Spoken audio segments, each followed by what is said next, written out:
Hey everyone, welcome back to another stream. Today we're going to be playing some Doom 2, a game I've played, I swear, like a dozen times now on my channel. No joke. But I did play some Quake the other night, and I also ran through Ultimate Doom.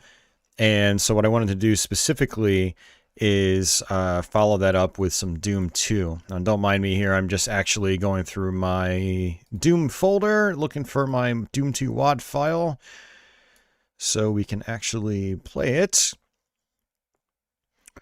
And let's see, just give me a few moments here. But yeah, we're going to play through Doom 2. I predict this will take us anywhere from 3 to 4 hours to do.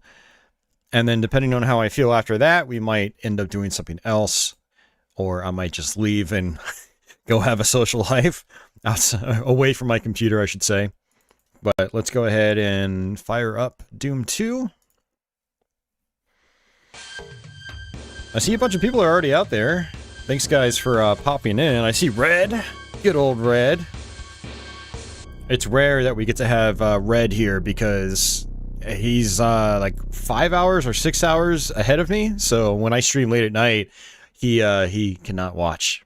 So it's great to have Red. It's one good thing about doing these afternoon streams is that I get to sort of like hang out with some people from overseas, which is really cool. So I see Ella is out there. Thanks for joining us again, Ella.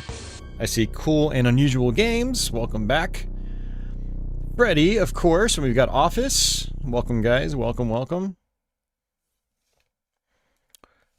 Cool says, Doom 2, I get to see how to actually approach the Sandy Peterson levels. I just get lost. Yeah, I always forget which levels he designed. I mean, honestly, I forget which levels every designer designed in Doom 2. But I know all these levels pretty well. I don't know all the secrets and stuff like that, so you're not going to see me grabbing all the secrets and whatnot. But yeah, we are gonna run through this game, and let's see if I need to adjust my mouse again. I do just a little bit. Okay. So yeah, level 1. We get ourselves a chainsaw right in the very beginning, and I like to just chainsaw through everybody to save ammo.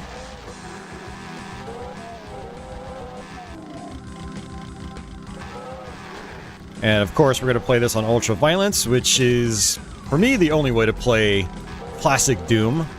The classic vanilla maps, anyway. Some of the more intense, like, slaughter WADs, I will put the difficulty down a little bit.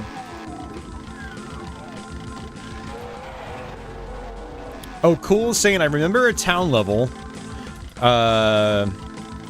Inside and out buildings, he just gets lost there. Yeah, that makes sense. I know exactly what map you're talking about. Switch back to our chainsaw. You know, this doesn't even matter that much. I don't really care about, like, 100% stats or anything like that. But I will get some goodies here. There is some armor that we can pick up.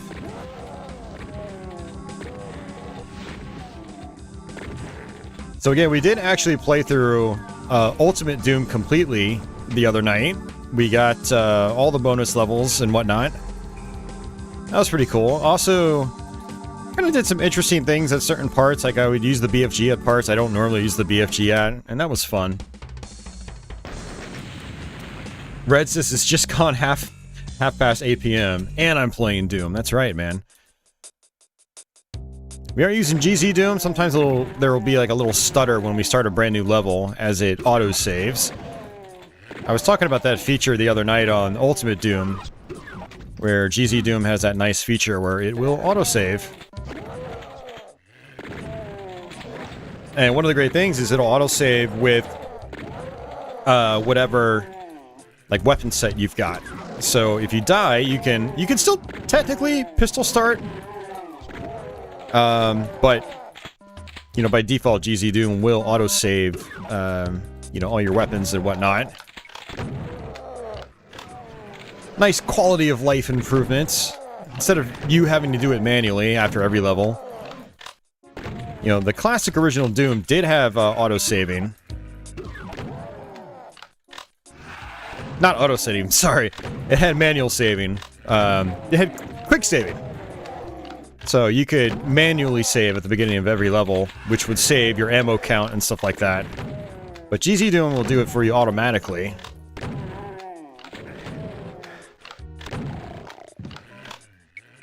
Now, I am actually playing this game in the afternoon. I just got off work, and I am not used to playing first-person shooters on my PC when it's still, like, daylight out. So this is kind of interesting. I don't even have any lights on right now. It's just, I got my windows open, and the sun is shining through. Which is a interesting way to play Doom, to say the least. With the slight glare on my screen that I don't normally have. I could actually shut my blinds and turn on my inside lights.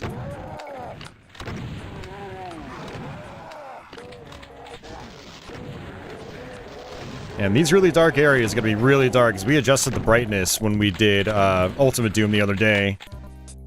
So this is actually really hard to see right now. I kind of like that.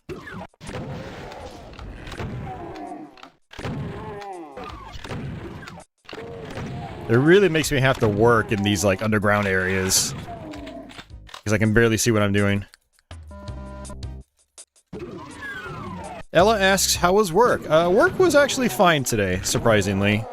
Usually Fridays can be a little chaotic. But a lot of our conference calls we normally have were canceled, which is nice. Can we have Star Wars Dark Forces live stream? Probably not. I barely know that game, so until I know it, probably not.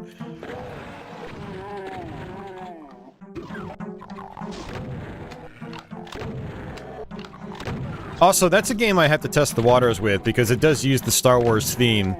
And, for anything Star Wars I've ever done, I've gotten copyright claimed on that theme, and I don't want to play the game if I'm going to get copyright claims. But Dark Forces is a game I want to eventually try to finish, because it always seemed pretty fun. Hey, Jada Gamer, welcome back.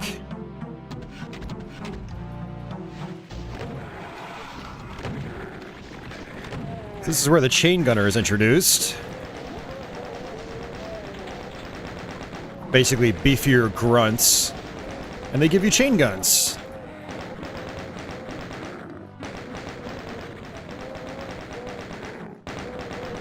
Extremely dangerous enemies too, if you let them be.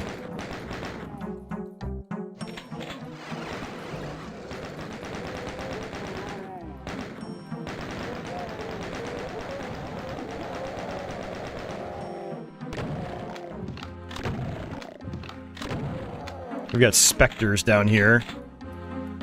Woo!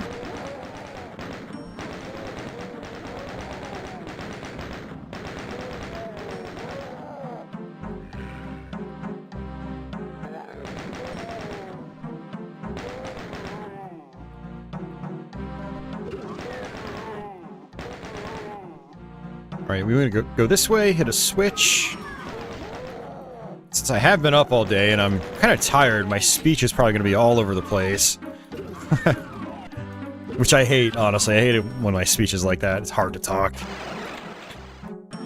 Alright, so there's a secret right here we can strafe run. Oop, that's not how I wanted to do that. Strafe running is when you strafe and run at a diagonal. And then there is a manual strafe button. So I'm holding it down right now, and I can move the mouse to strafe left and right. So if I do that also, and push the mouse, I'll go even faster, and then I can make these jumps pretty easily. But we need to come up here.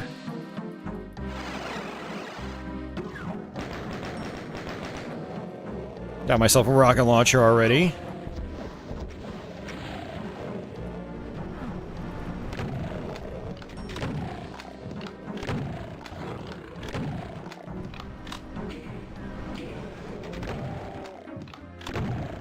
I'm gonna skip the imps down there. No one cares about you imps.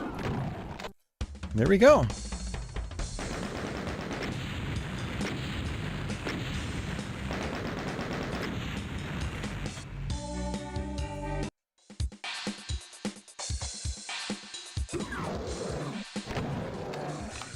Alright, so this map's actually looking really dark here. I need to tweak my brightness settings a little bit more. It's not supposed to be this dark. And then again, actually, it might actually appear this dark if you're playing on an old CRT.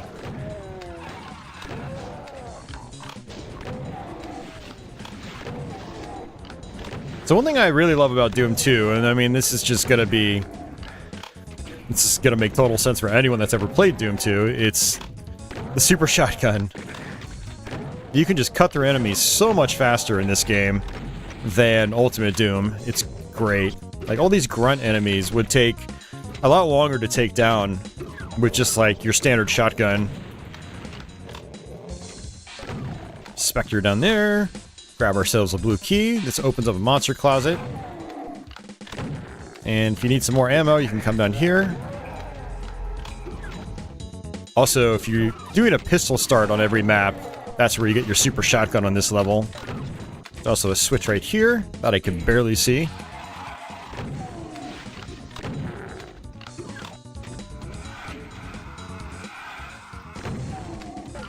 So, Doom 2 has some kind of, like, weird design choices. I mean, Doom 1 actually has a couple of these too, but, like, if you want to lower that platform, you have to actually land on this box. There we go. Which is necessary if you want that red key. Let's see if I can get some more shells here. Did I grab them all? I probably grabbed them all. Not all of them. Almost all.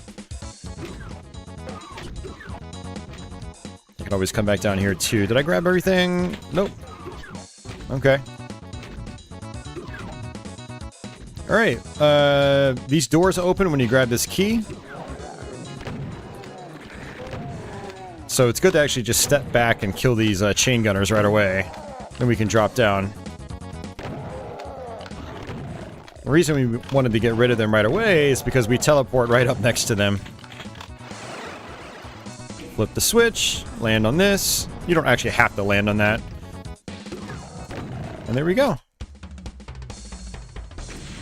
The super shotgun. Now you are playing with power. Alright, let's try to conserve our ammo here.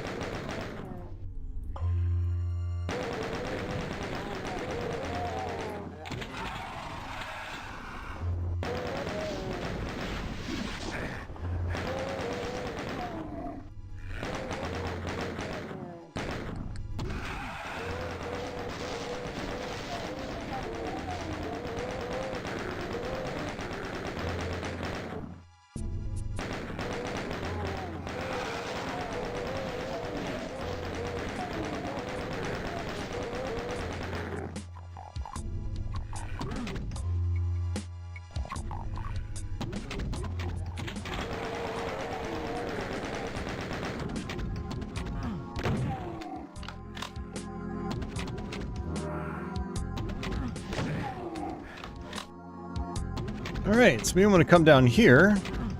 Lots of little elevators.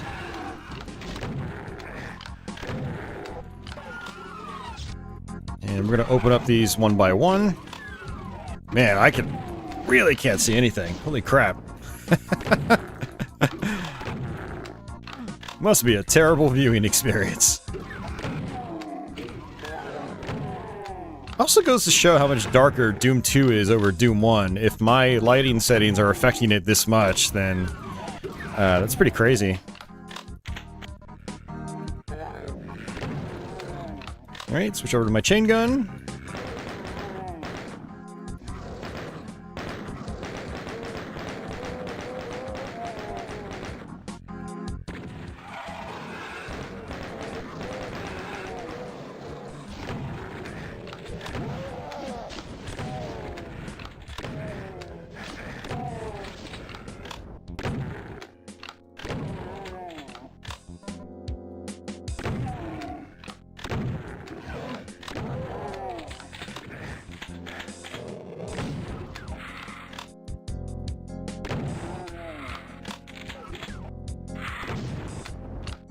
Our favorite enemies, the Lost Souls.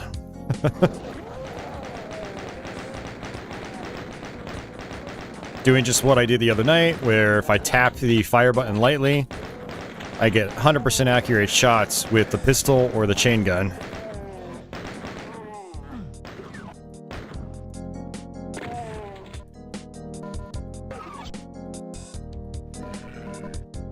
Alright, we're gonna have ourselves, I think, our red key up here. Yep, there it is.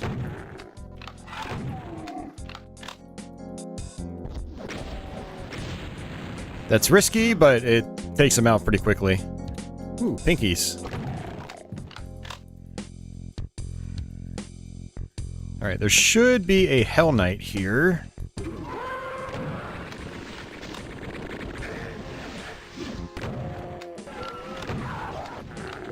Now there was the chain gunner behind him. I was just letting the chain gunner do some damage for free. Chain gunners do rapid damage. Let's come on up here, grab this ammo. Kill these guys.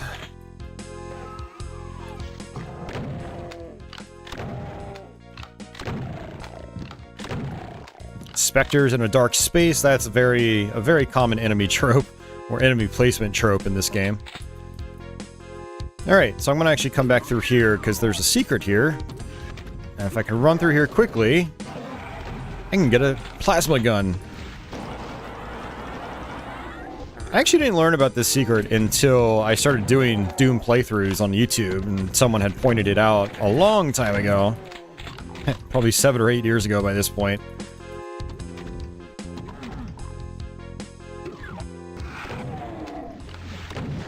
I really don't need to do this. I'm gonna do it anyway.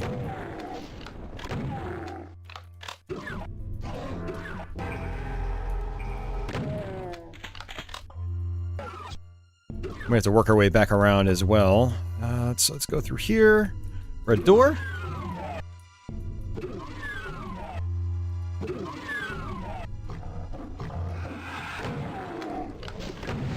We're gonna have ourselves some cacodemons. Think these are our first cacodemons?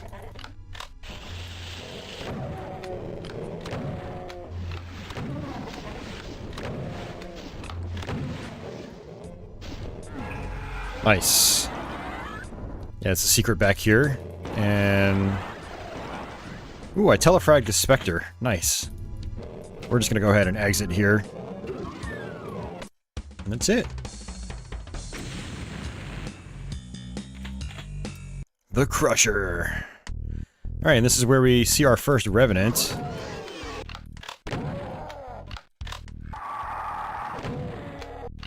That Revenant scream would scare the crap out of me when I was a kid. Okay, Milo, you gotta keep going. You're blocking my screen. Milo just sat right in front of my screen for a second. Milo is one of my cats. My other cat, Patchouli, is actually right next to him. Funny enough, she was meowing at me. Alright. Look at how Doom 2 just throws like all the beefy enemies at you right away. But a lot of times there's a gimmick, and this gimmick is using the Crusher to crush the Spider Mastermind. Okay, Milo, you gotta go, dude. You can't sit there. Hey, Steve-O, what's going on? Now, I think I have infinite height turned off. Let's see. Let's go to option search. Infinite. Actors are infinitely tall. We'll do yes, because that's how Doom originally was. With a lot of the big slaughter wads I play that are really, really difficult, I turn that off.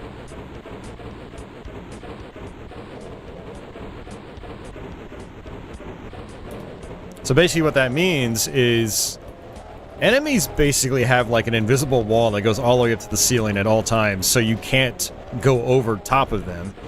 So if you try, you get stuck on them. And that's why I wanted to take these pinky demons out, because I have to make a jump from that platform to that platform, and you can actually get caught on the pinkies trying to jump over. Also, this is where we get another plasma gun. Hey Mario, welcome back.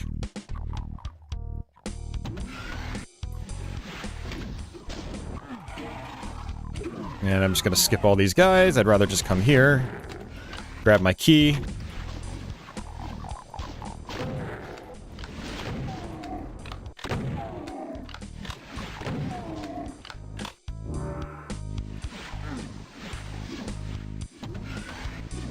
There are some cells up there if you really want them, but I don't really care right now.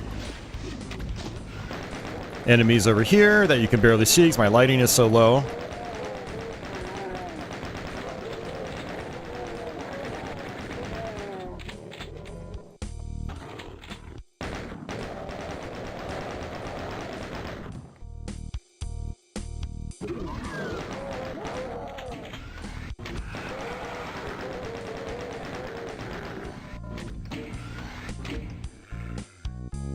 Hey, Carlos, welcome back.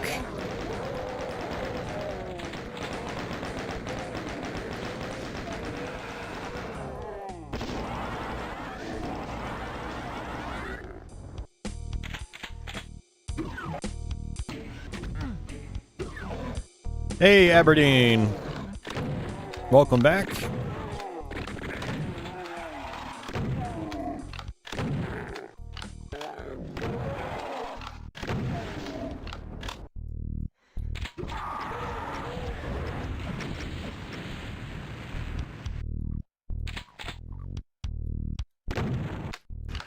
The guns are not lighting up the room, no.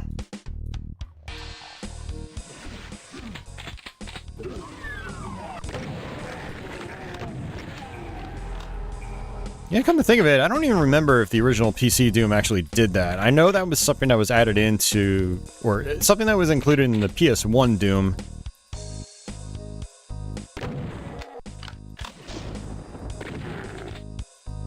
I want to say that might be a PS1 Doom edition.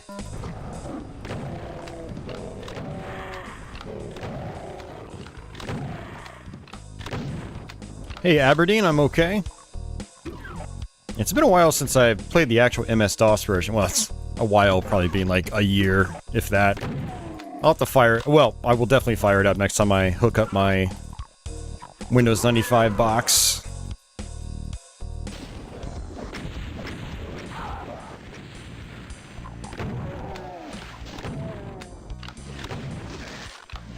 And actually, what I can do is... I've got my phone right next to me. And I can actually pull up that stream to confirm if MS-DOS Doom actually lit up the room when you fired.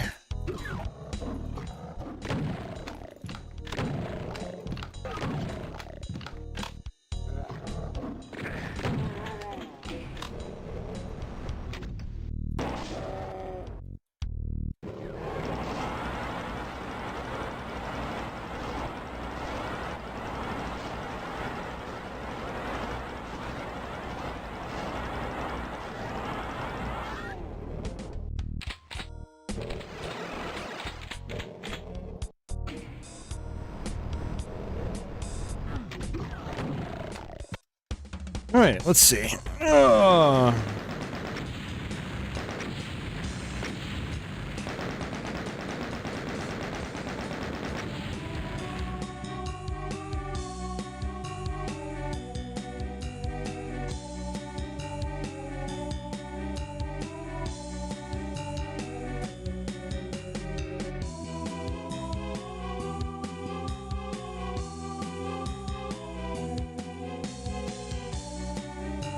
Alright, I'm pulling up my stream for that right now.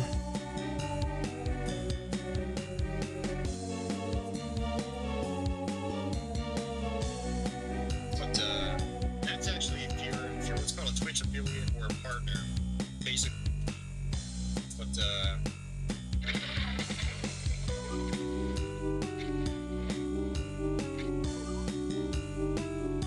yeah, it actually looks like it does light up the room just a little bit. Yeah, I vaguely remember that too. Oh crap, I was going to actually link it in chat for anyone that wanted to see the actual DOS version. I did a stream of both Doom and Doom 2 DOS versions from Real Hardware. And so that's probably just like an option that I may have disabled in this version by accident.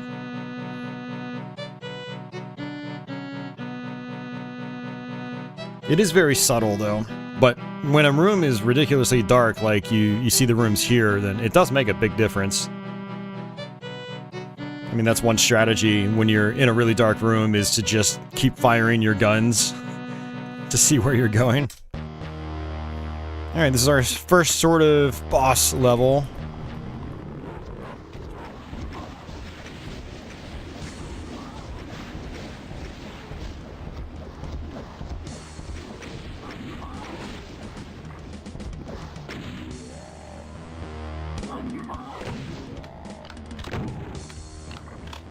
What I'm going to do is actually flip all these switches, which lowers these platforms for me.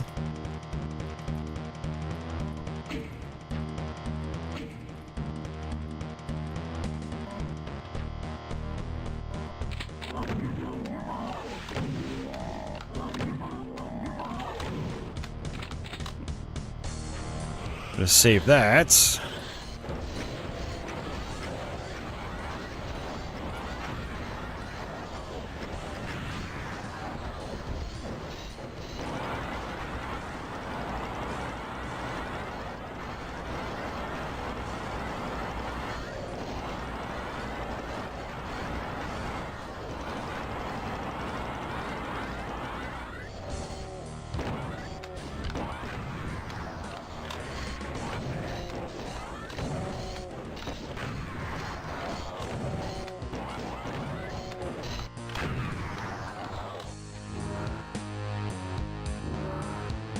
Let's grab some ammo in the outer ring. We'll definitely need it on the next level. I think what the next stage is tricks and traps, I believe. Yep, tricks and traps. This is kind of an infamous level for a lot of people. It can be quite tricky, no pun intended.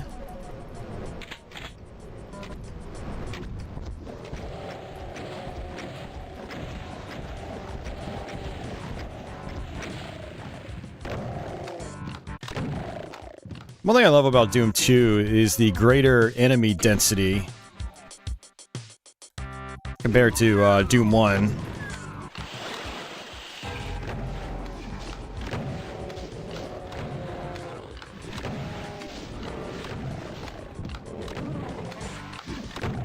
But you've also got this really powerful weapon called the Super Shotgun, which can just mow through everything, and I'm not going to go down there.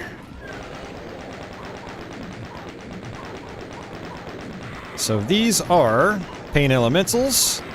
They spew out lost souls. You can actually keep them from spewing out lost souls by just sitting in front of them. See, like this.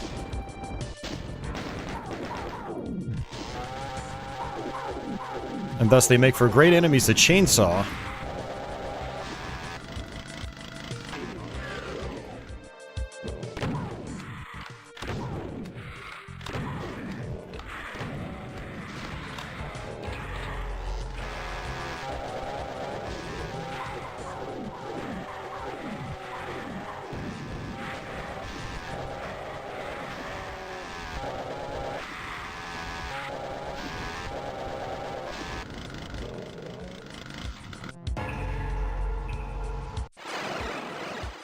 Alright, let's go this way. You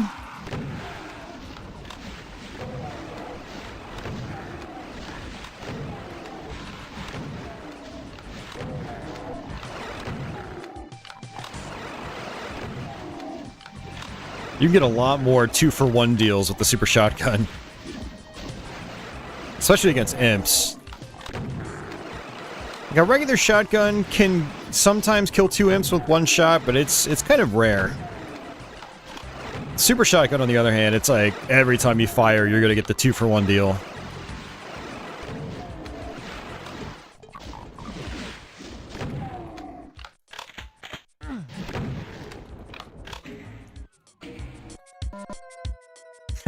Soundmeister says pain elementals are the worst.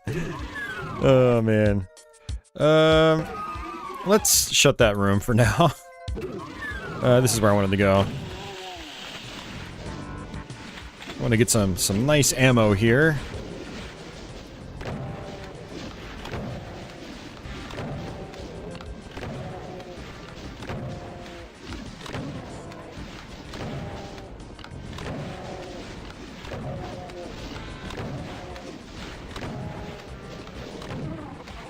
You'll notice that when I play, I like to try to continuously target the same enemy.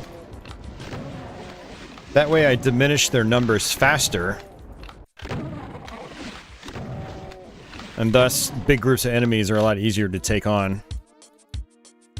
In the original MS-DOS version, there was a cacodemon that would oftentimes get stuck in one of these cubbies, or like he wouldn't notice you.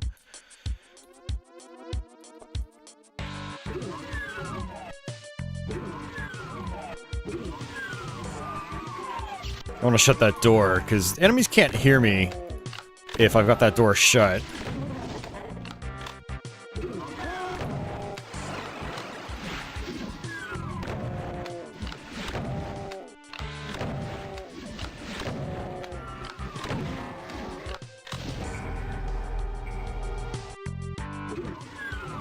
Hey, Savvy, welcome back. And I'm gonna go this way, because I think this is opened up. Yeah.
A little tedious with that method, but hey, we didn't have to use any ammo.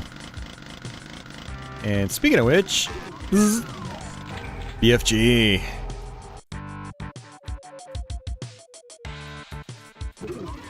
Alright, so what I want to do is try to let the cyber just trigger these barons for me. And I'm going to save this invulnerability until I need it. You know, back in the day, I would just kill the barons without realizing, oh, the cyber will actually fight them. It wasn't until more recent years where I started actually understanding monster infighting and actually taking advantage of it. You still have to be careful here because a rocket can slip through if there's like a big enough gap. You obviously don't want that to happen. A rocket can potentially one-shot you at basically any percentage of health and armor. Ooh, nice.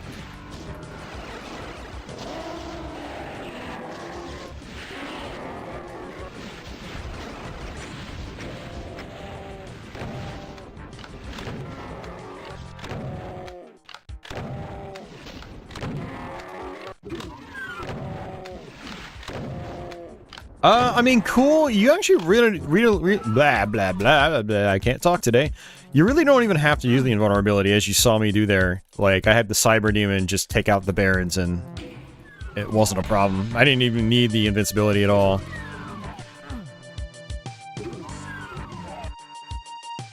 I mean, this part can definitely be challenging, for sure, but if you got rockets, like I've got, or you got the BFG... Look at how fast I cleared out that room. Still don't need the invincibility.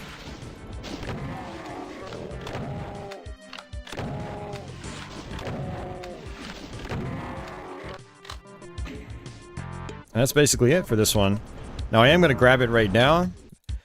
So if I fail on this platform section right here, which I probably won't. Yeah, I mean, it's so much easier with keyboard and mouse. That would give me time to use the no clip code.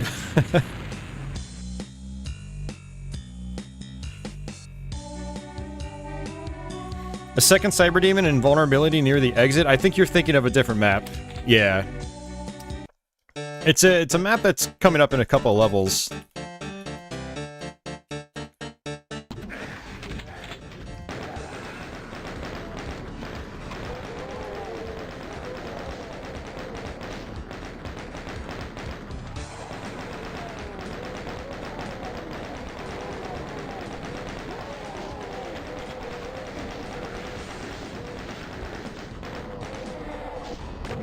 If you ever see ammo on the ground, like lots of it, you should probably switch to that weapon. That way you don't burn ammo for other weapons that, well, don't have ammo nearby.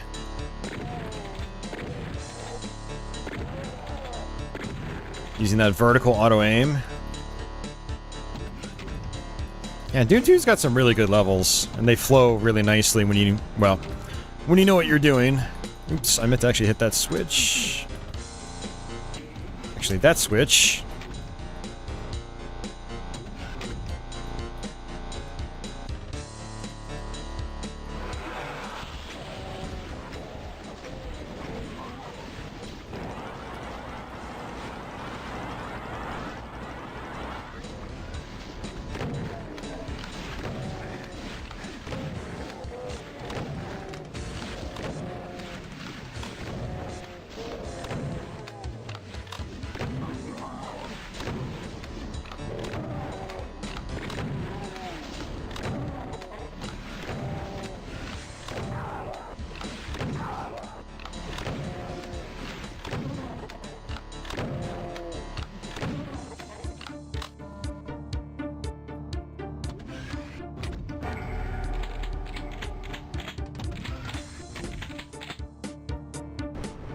You don't want to fall down into the goop, because I don't think you can get back up once you're in it.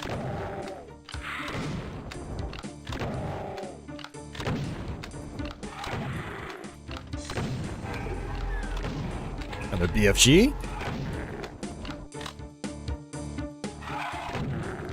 Yeah, so if you, for some reason, missed the BFG on the previous map, you can get it on this one.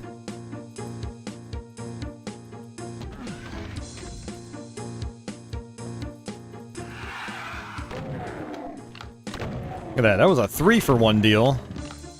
And what I'm gonna do is use rockets here.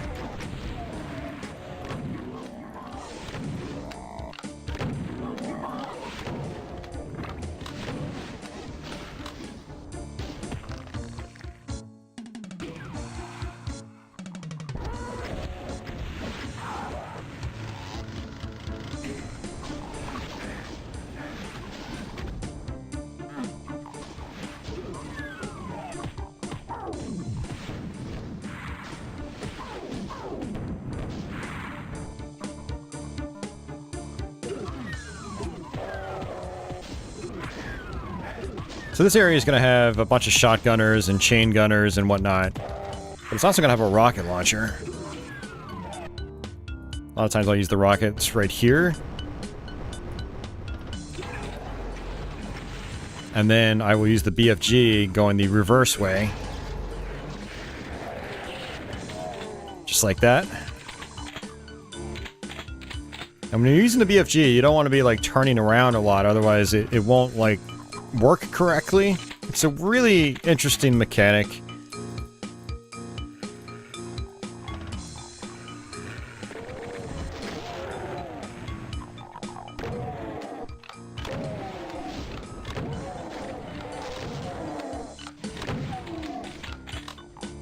Hey, Doom Stash, welcome back.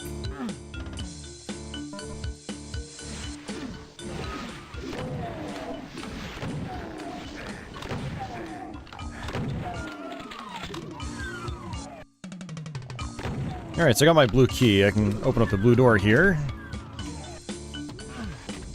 And there we go. Alright, it's a lot of tricky rooms here.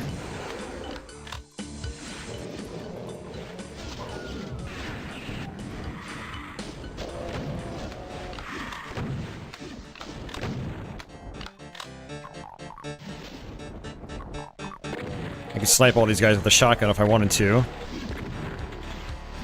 Not the worst idea.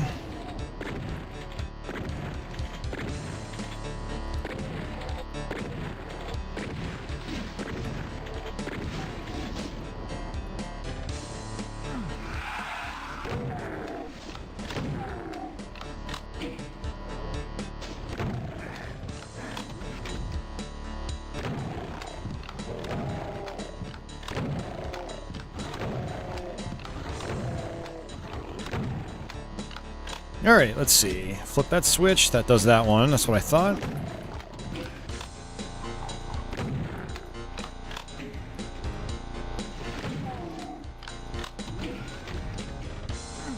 Might as well grab that suit on the way out. Because there's another area with swamp. Or acid pits, whatever you want to call them.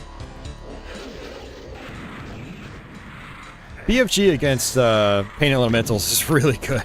If there's multiple paint elementals, you can take them both out with one shot.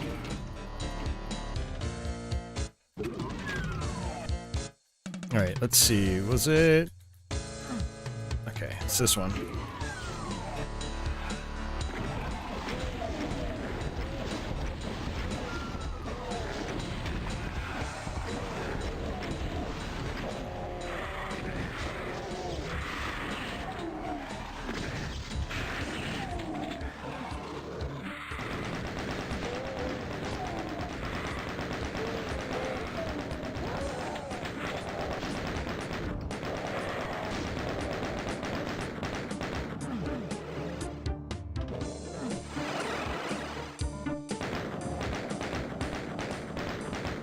Let's drop down here, just grab all the goodies. Whoa there.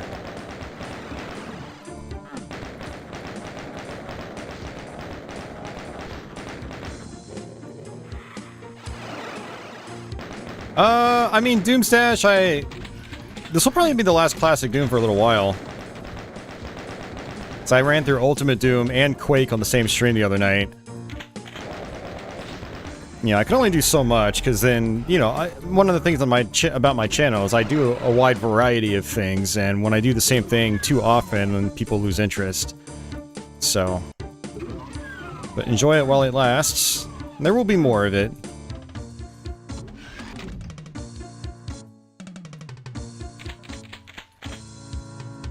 Alright.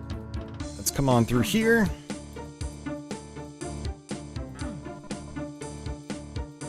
And I like to just skip all these enemies. And that's it.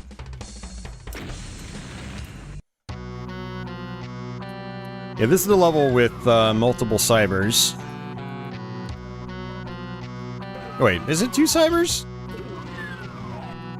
No, I think it's actually just 1 cyber.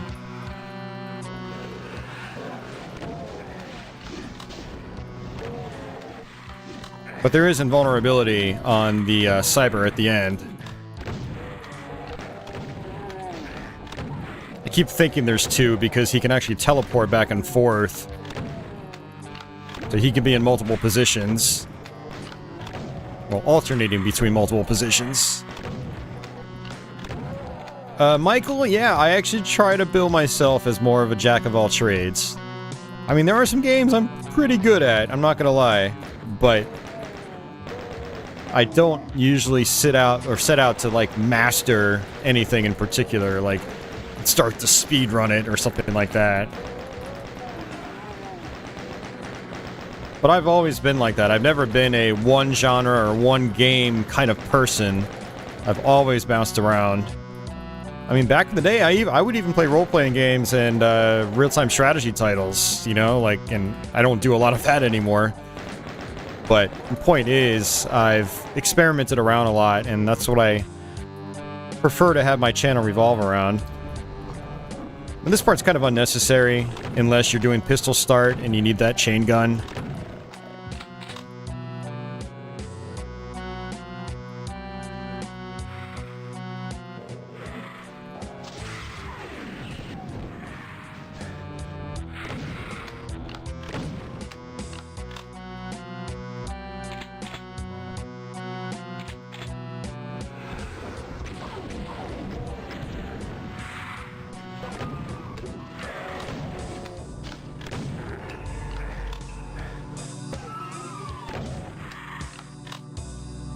Yeah, so for these doors right here, they actually trigger on these entryways. And these will actually open up too if I come here.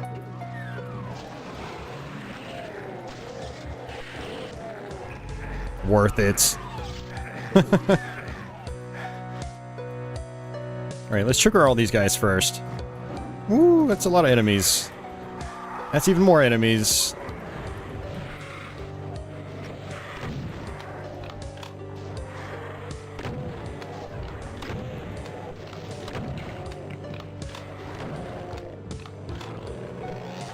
Now, if I want to conserve ammo, I can do this.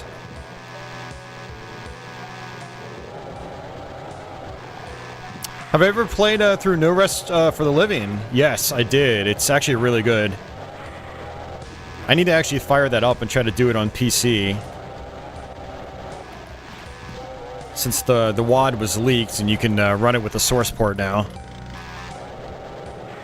I guess technically it was also included on the latest Doom 2 conversion for modern platforms. Since 360 is technically no longer modern, or at least not current gen.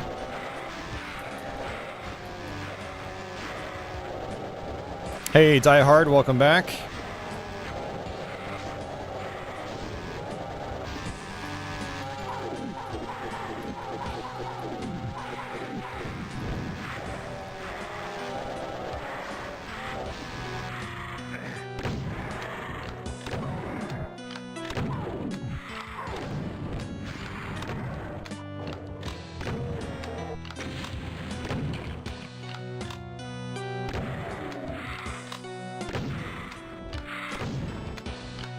Oh man, alright, let's go back, grab some of this health. Alright, was there armor here? No, I was thinking of a different room.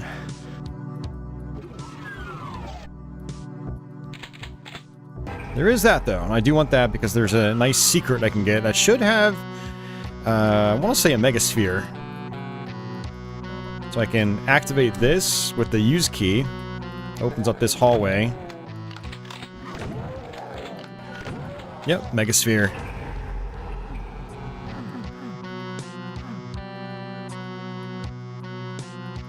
That's a good reason to save that radioactive suit. Yeah, let's come in here and kill these guys. Of which there are many.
Rip and tear. Hey, thank you, Michael. Yeah, Doom Stash, that'll unfortunately never happen either.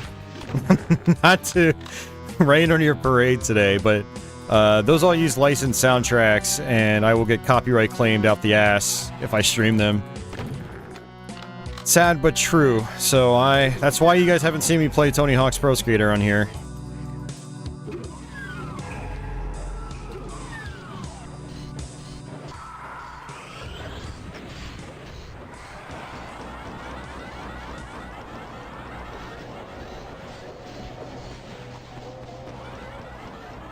I'm just letting the monsters in fight.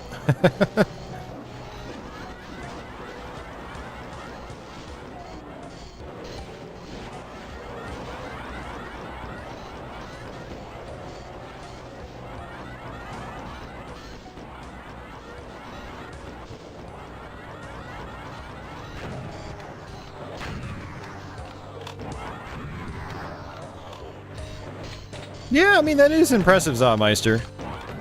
For sure. Though I will say, the dual analog stick controls for 360, PS3, and, you know, modern console Doom, it actually works extremely well. Like, yeah, you're not gonna be as twitchy as I am, but, you know, Doom is definitely it's a very methodical game, so I can totally see people doing that. It's still impressive, one life clear, but it doesn't surprise me.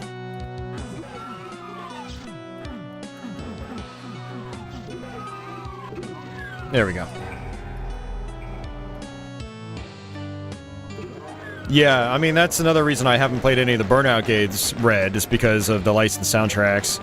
And yeah, people are like, well, you can mute the soundtracks. I'm like, well, that's no fun. That really takes away from, like, the vibe of the game, you know?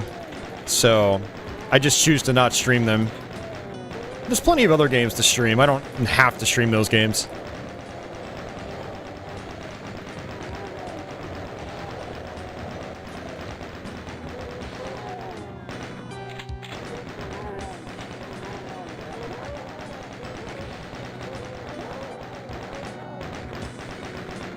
You one of the achievements in the leaderboard position.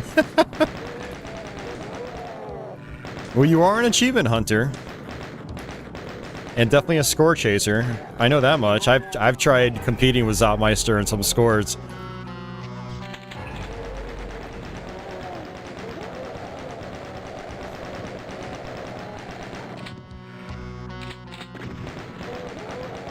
Yeah, no, Doomstash, I probably won't do that. Like I said, I just, that just kind of hurts the experience, in my opinion. Like, the soundtrack is a big part of those games, whether it's licensed or not. You know, it definitely helps give the Tony Hawk games their identity. I mean, especially parts 1 and 2. Yeah, so I just no desire to even go down that path.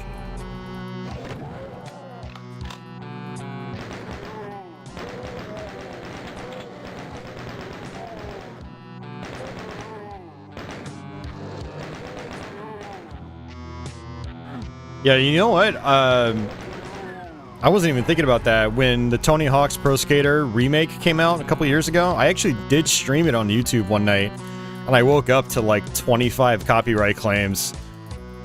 I was like, yeah, I'm deleting the stream. And I hate doing that, you know, so... Alright, that's just about everything for this map. This will take us to our Cyber Demon.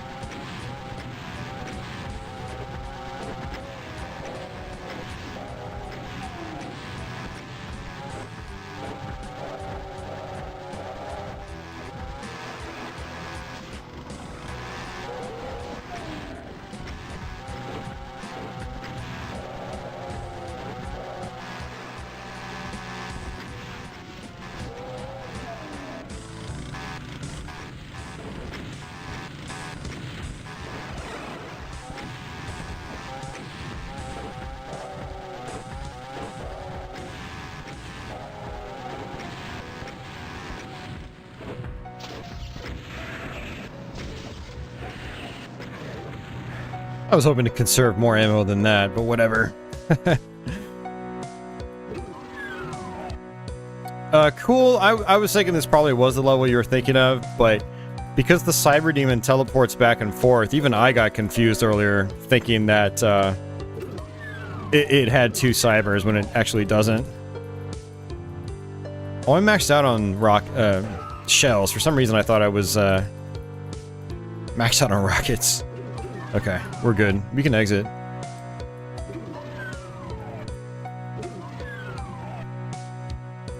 Yeah, in Office, I mean, if Jet Set Radio uses, like, Japanese licensed music, it doesn't seem like...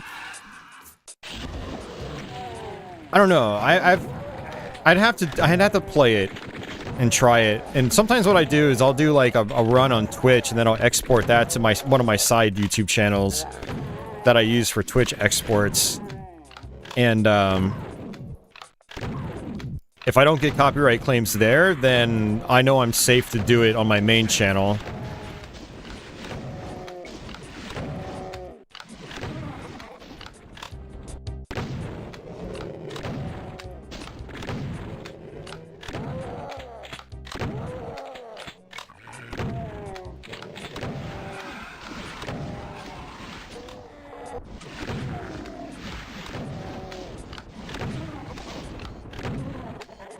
So this map is where we get introduced to our Archviles. Secret right there. Archviles are some of my favorite enemies. A lot of people don't like them because they are difficult. But they've got really interesting mechanics that are very unique. Very interesting properties.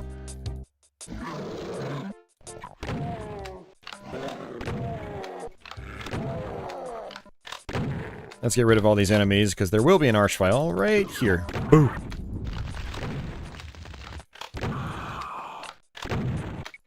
So when he's got his fire on you, his attack is only for 1 frame. So as long as you're behind a wall, out of his sight for 1 frame, then you will avoid his flame attack.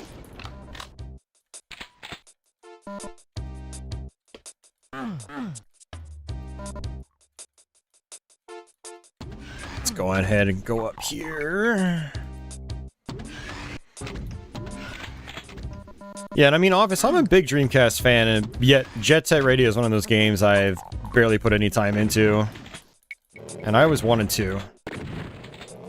It's on my, you know, forever expanding to-do list. I can just snipe these guys from a distance. Makes my life easier later. Hey. This imp all the way over here is trying to attack me. And actually, you do want to get rid of that imp, because you can appear up there through a secret, and if that imp is there, he'll block you from being able to fall down. I've had that happen many times back in the day. There's another one up there.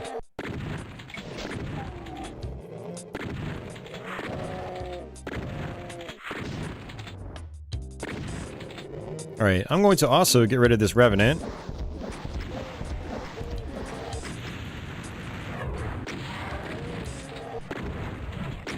There we go.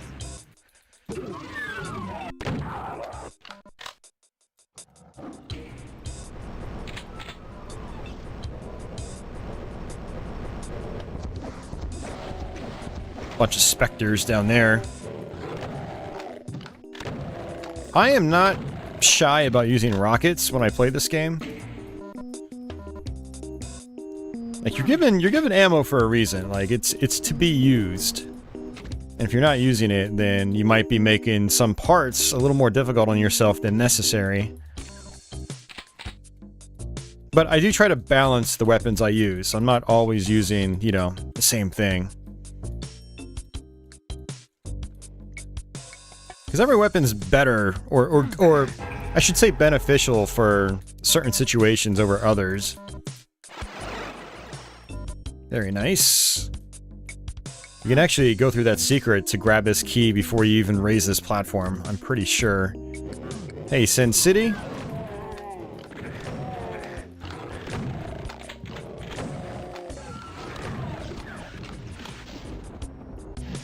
So there's invincibility right here, which is actually pretty handy for this next part.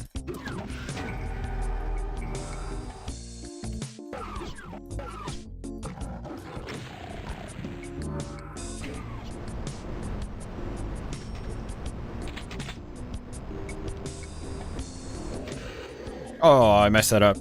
Oh, jeez.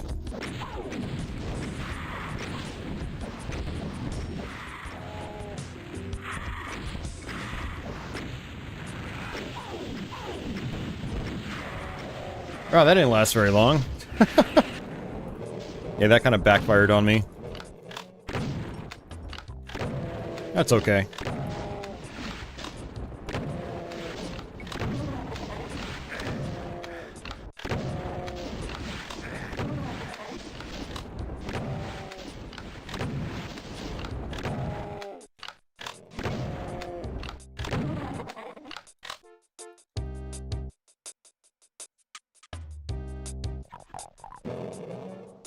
Alright, this suit's about to wear off. Here we go. Hey, Water Kirby, welcome back.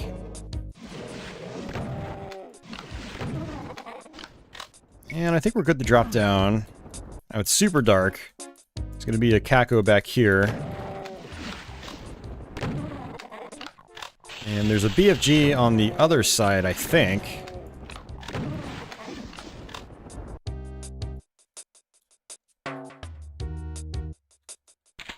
Yep. The BFG 9000. Oh, yes.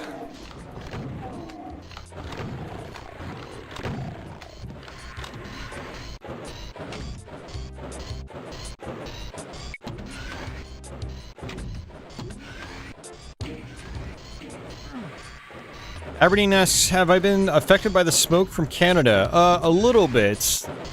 Not nearly as much as the Northeast.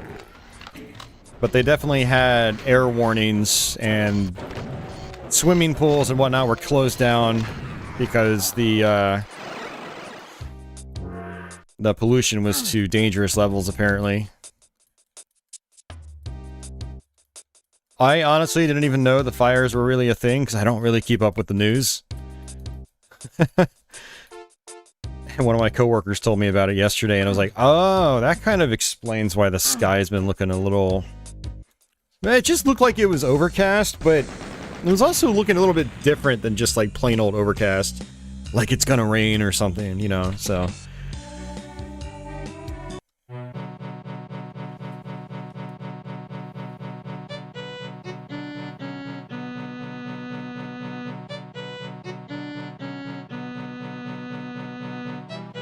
All right.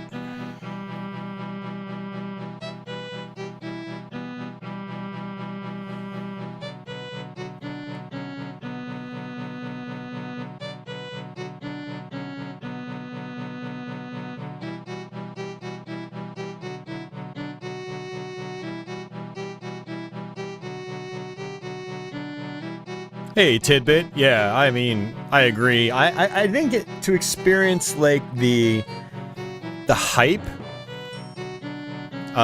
Because when I first played Doom, it was almost 2 years after it first came out, but it was still mind-blowing to me when I first played it. I didn't really have a lot of experience with first-person shooters prior to it. DC is really ridden with smoke. Not really, Aberdeen. I mean, DC is about 20 minutes away from me. I can't imagine they're ridden with smoke and we're not. So...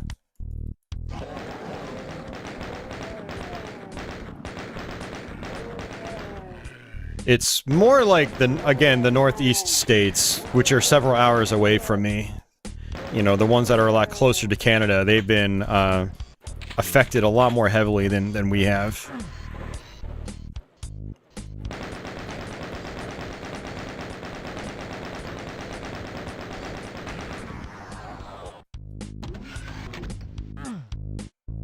You couldn't even see the Washington Monument when you watched Fox News this morning? I mean, that's interesting, but it definitely did not look like that here, so...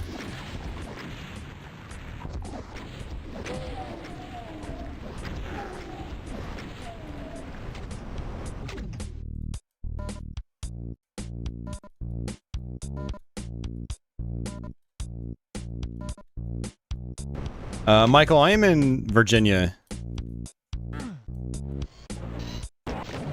Just outside Washington, D.C.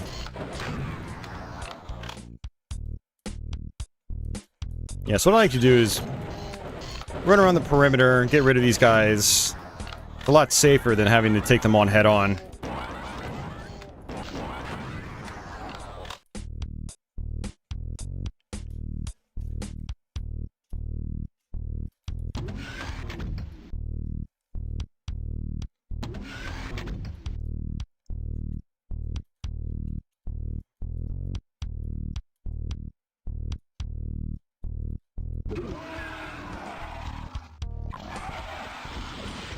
I'm gonna actually skip that room right now.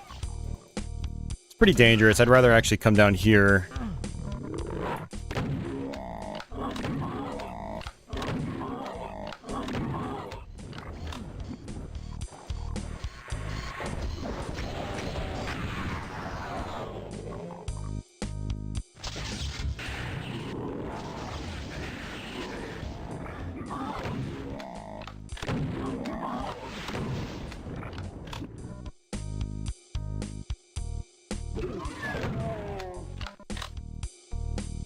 Alright, 2 keys. Alright, this part is a little shisty.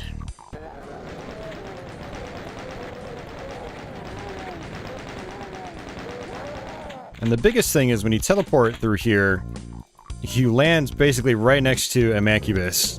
So you wanna... Let's go ahead and hit this switch actually. Immediately attack him, otherwise he will pummel you and you will most likely die.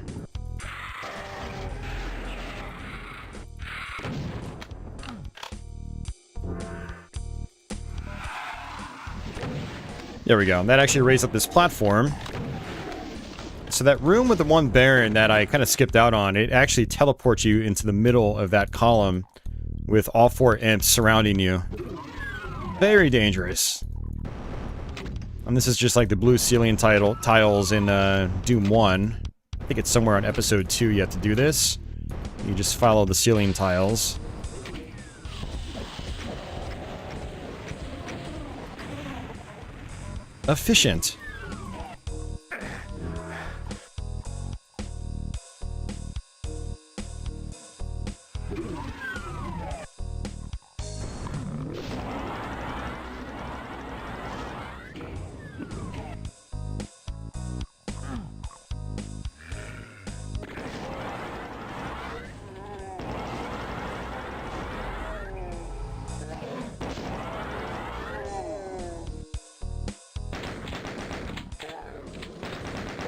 Another BFG there, in case you don't have one. Alright, now we can kind of get the hell out of here. Just fall back down.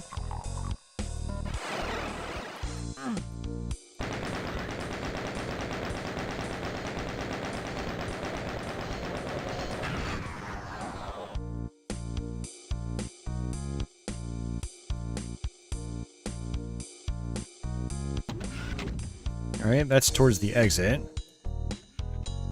I do want to go back into this room that we missed.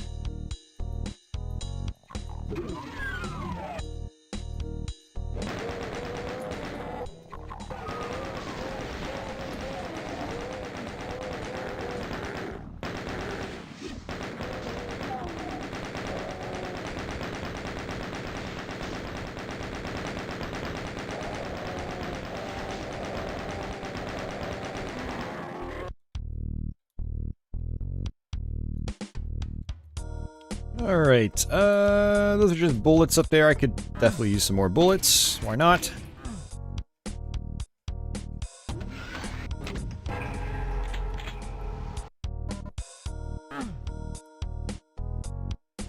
Yeah.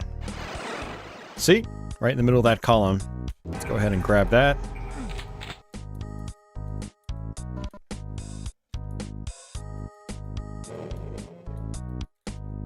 Wrong way. Alright, let's go ahead and try to exit. Now, this room can be a little dangerous.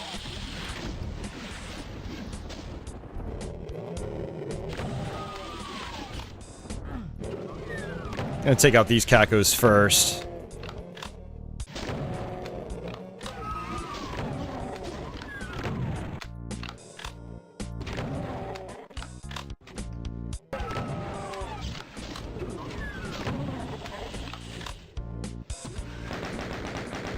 This is kind of the safe strategy.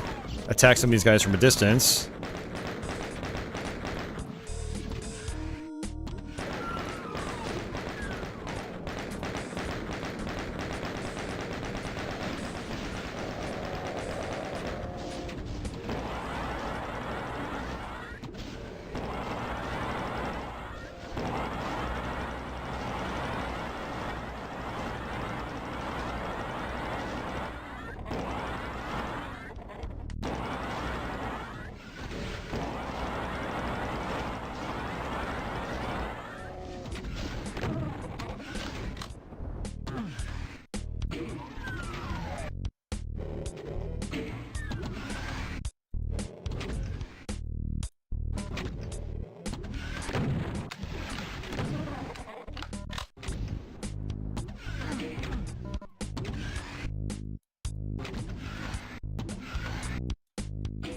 Tibbet asks, has anyone played that new Doom-esque boomer shooter Warhammer bolt gun? I have not, but it looks really fun.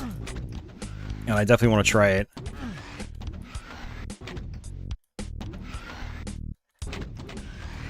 So you need to hit all these switches. I think I got all of them already. Let's see. Yep.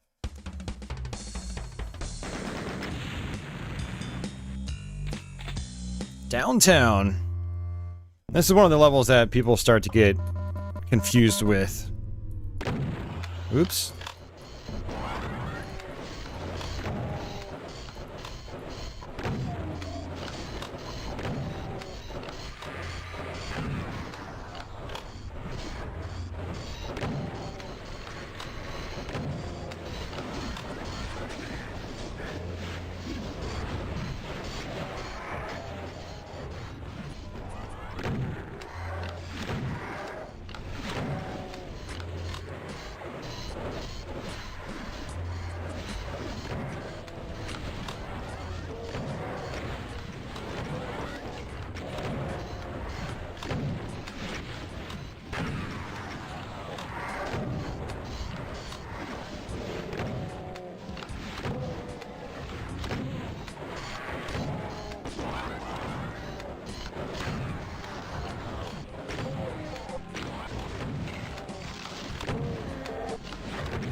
Alright, good start. Good enough start.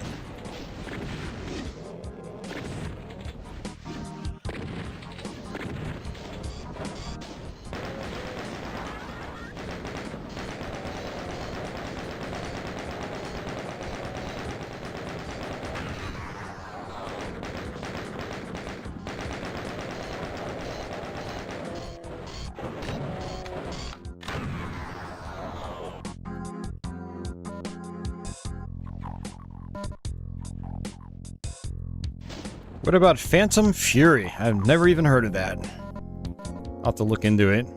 I haven't been keeping up with all the 3D Realms releases. It seems like they're pumping out a lot all the time, and it's just hard to keep up with.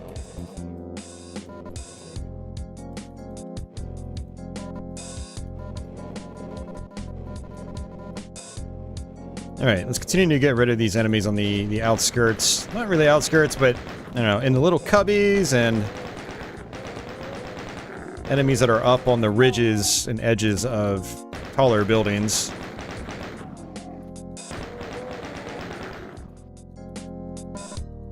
It'll just make my life easier.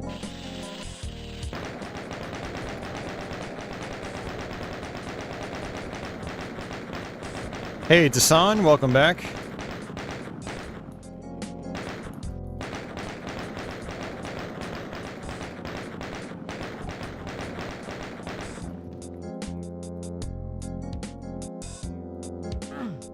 Tidbit says, what's the worst Doom game? I really don't want to talk about this.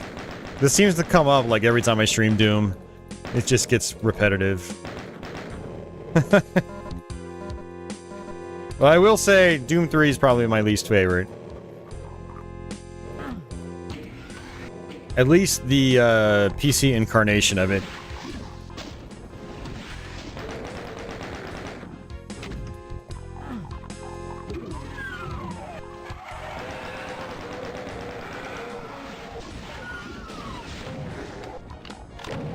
But that's where I'm going to leave my comment.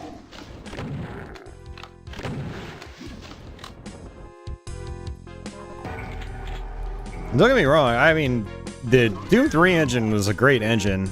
Like, it was super impressive for the time, and the gameplay can be really fun, but there's aspects to the gameplay loop I just do not like at all, and it doesn't even have to do with no flashlight. It's mostly like the stamina bar and the length of the game. It's just... the game is extremely long for the kind of game it is. We did a live stream of it here, and I think it took us like 9 or 10 hours to go through. And that was with knowing what I was doing. I was like, this is way too long for the kind of game it is. Whereas I can roll through Doom 1 or Doom 2 in like, you know, 2.5 to 3 hours.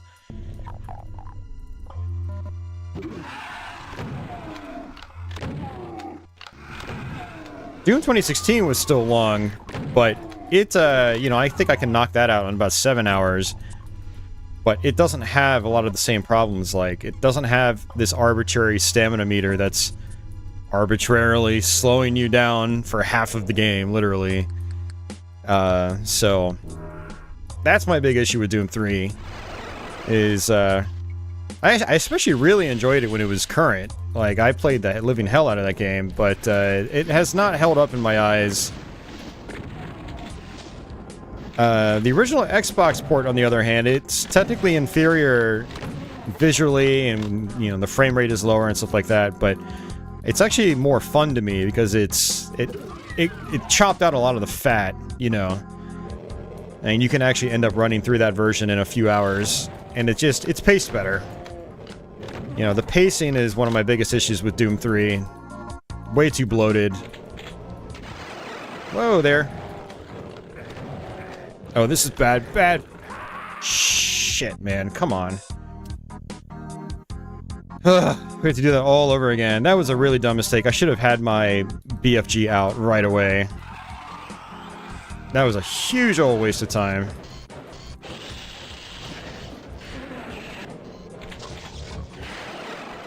See, like that. It's like not that hard. Alright, I'll try to run through it a little bit faster now.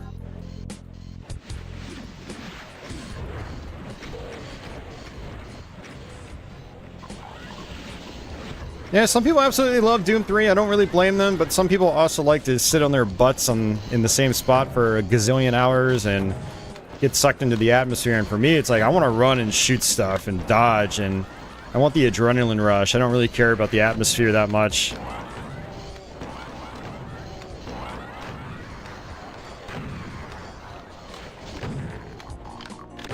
Man, I don't play first-person shooters to sit around and analyze every little detail and every little texture, and that's just not me. Now, it is fun doing that when you see a brand new engine for the first time and you're just kind of blown away at the visuals, but you know, we are almost 20 years out of Doom 3 as of doing this stream. That whole aspect doesn't really do much for me anymore with the old engines. I don't know. I'm actually being a hypocrite. I actually still really like looking at Quake 3's like multi-textures or whatever they call them. But I have a lot of nostalgia for that one.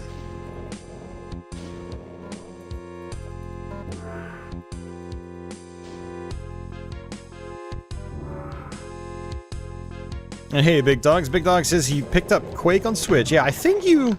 I don't remember if you picked that up the other night while I was streaming, but I think I remember you mentioning that. And that's awesome to see people picking up Quake and trying it for the first time.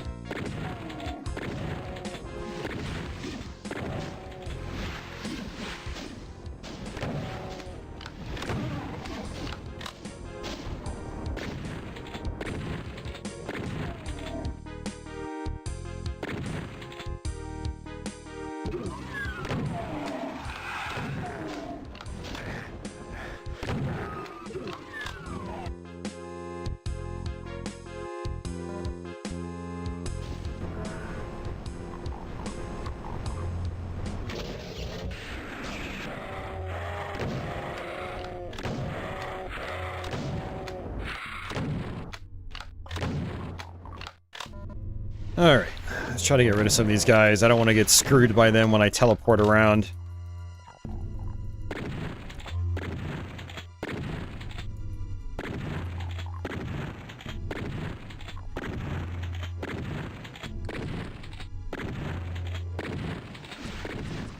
I can't believe I actually died here. I just wasn't paying attention to my health. And I got cornered in a situation where I was very low with health, no armor.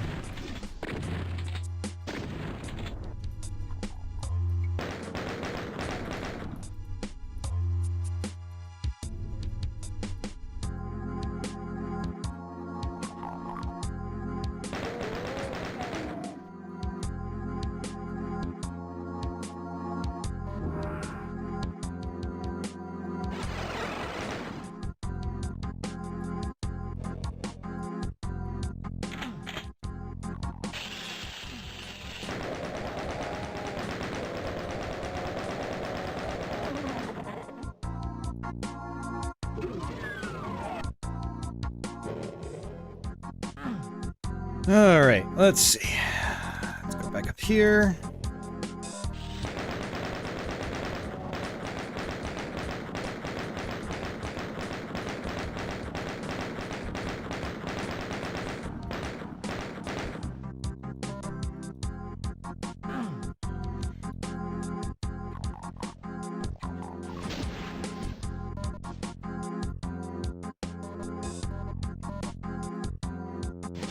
Alright, so this big arrow, we have to follow that.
Alright, let's spawn on here and hope it's the right one. It was the wrong one. I really should have actually just quick saved. I might actually do that next time. I always forget which one I'm supposed to go down.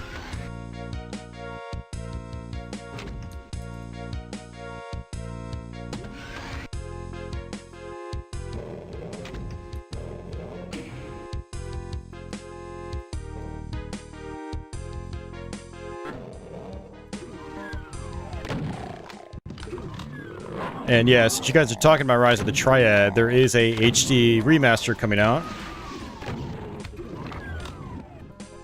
in a couple of months.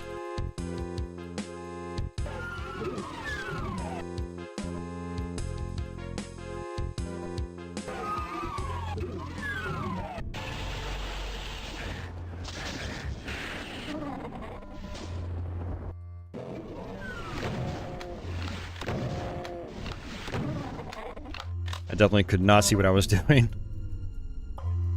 Puts me all the way over here.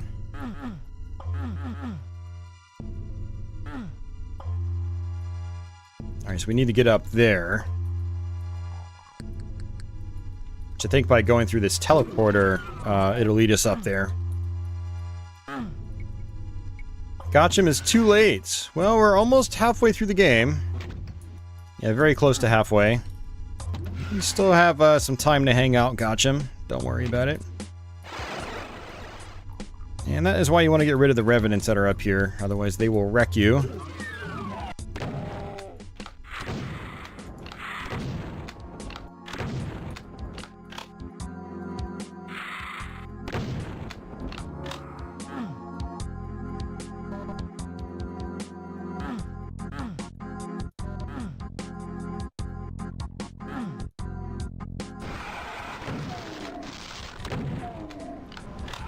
Alright, there's our red key.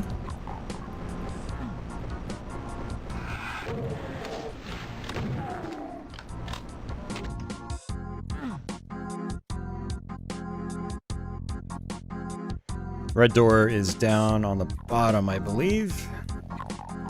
Yep, there it is.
Hey, 90s gaming guy, welcome back.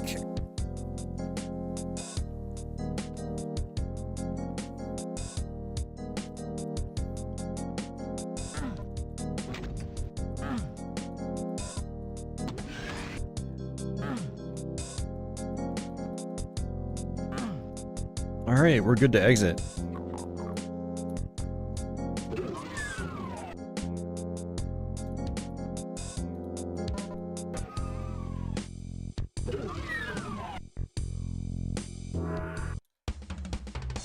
Downtown is finished. Alright, Inmost Dens. This is not a bad map in terms of difficulty.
Red says the music is so good with headphones on. Yes, it is.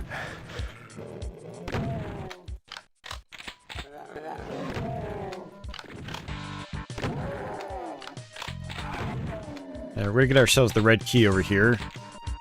And for that we have to go backwards. Let's clear out these guys first.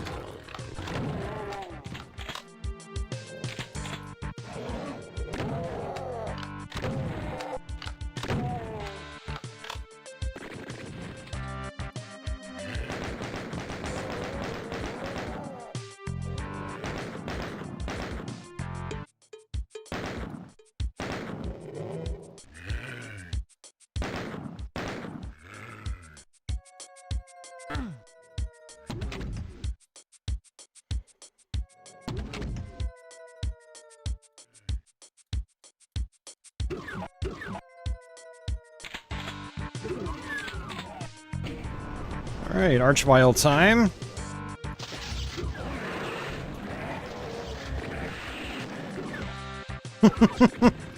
Oh, I love it.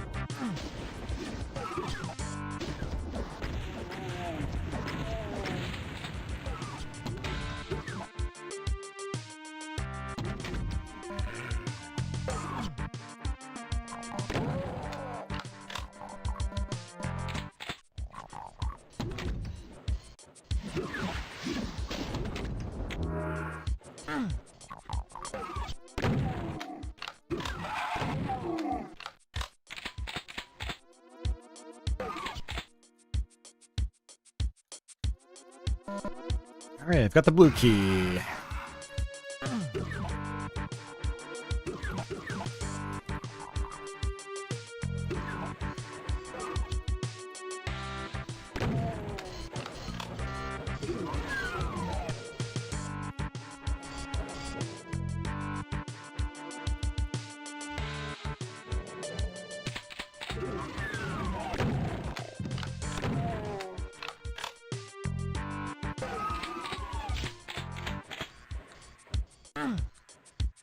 Funny enough, I forgot where it was.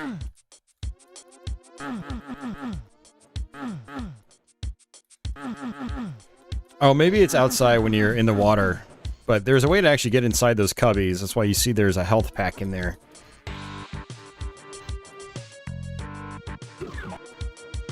There we go. Hey, John Smith, welcome back.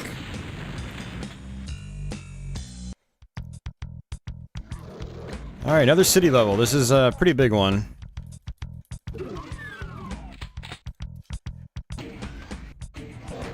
But this is also where we're going to access our secret maps.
Let's save that for later.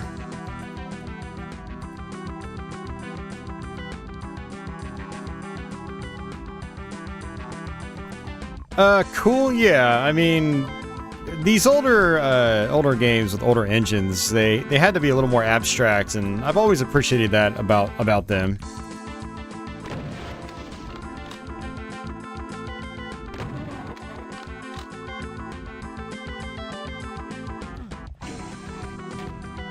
Alright, can't go there yet.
Okay.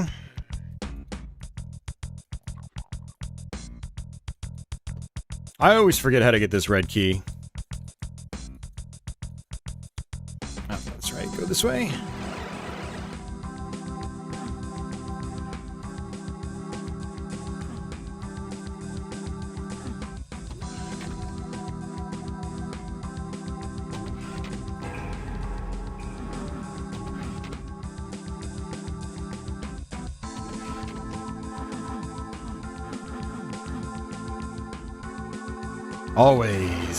Always forget.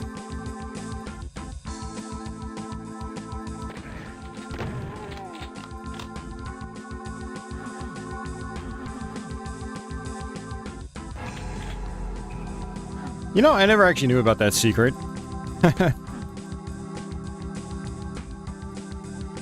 Alright, let's go grab,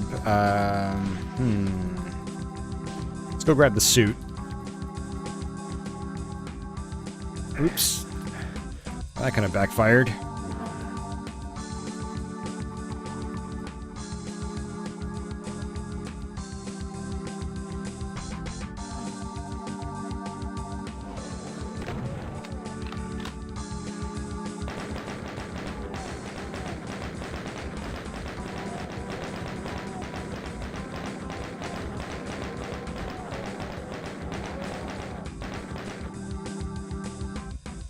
Teleporter!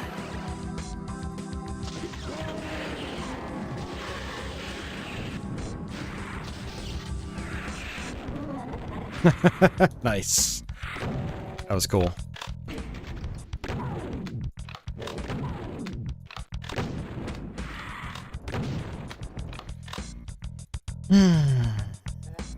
Alright.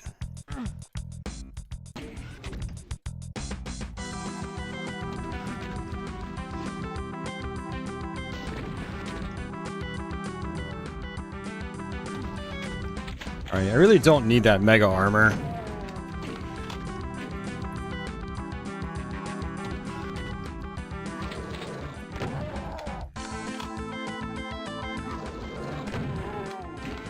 Alright, so the yellow key actually gets me into there. So if I wanted to, I could actually just do that.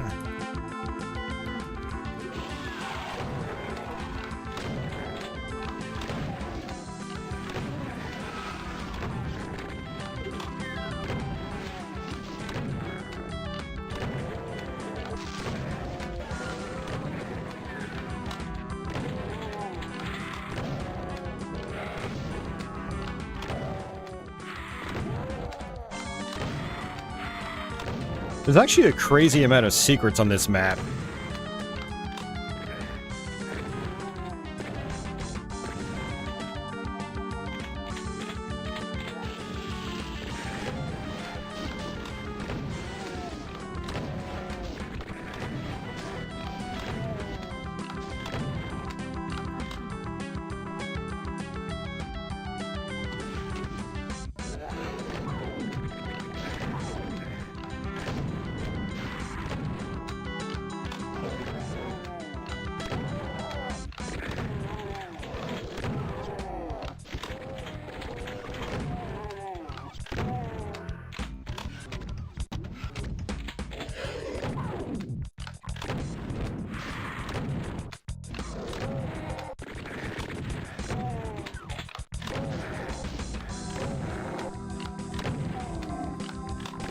Have I ever done an all secrets run? I have not, Office, no.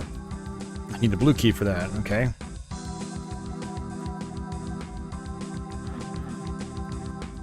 Okay, so I have to drop back down. If I remember correctly, if we run quickly through all this... Yes, we get that.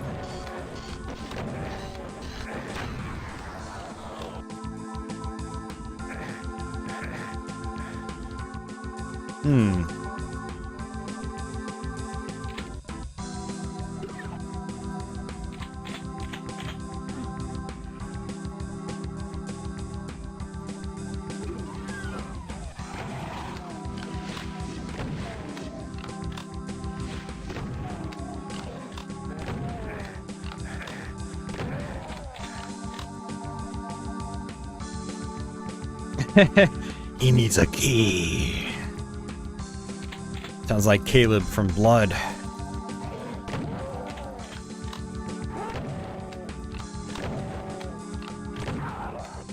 That's a game that would be fun to play again, but man, that game is a chore. So many maps and they're so large. Most of them require you to get 6 keys.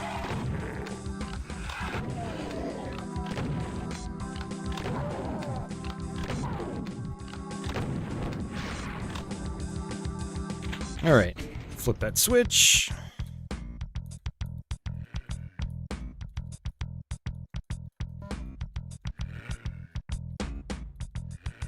Can even, I think, drop down here.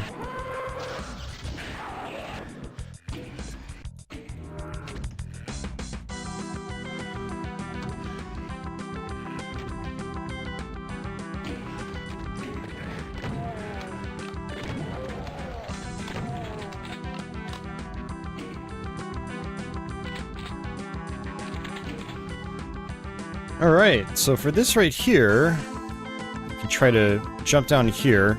Oh, I missed it. It's always a tough one for me to get. Actually, I could definitely use that mega armor now. Whoa there. Oh, you guys were dead.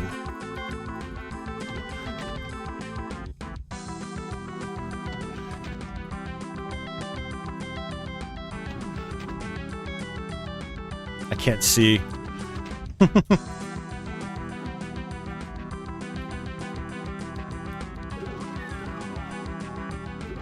There's our blue key.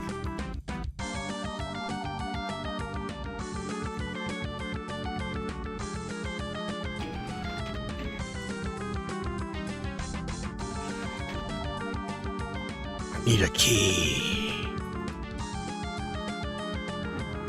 Nice, got it. All right.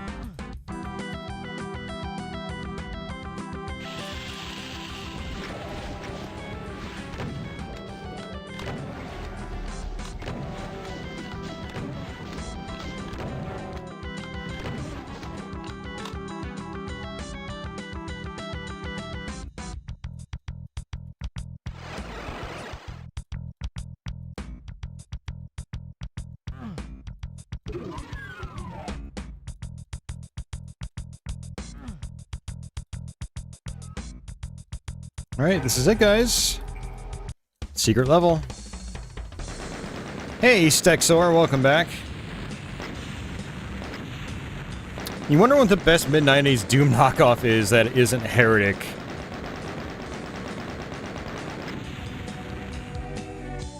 I never got into the Marathon games. That always felt really weird to me.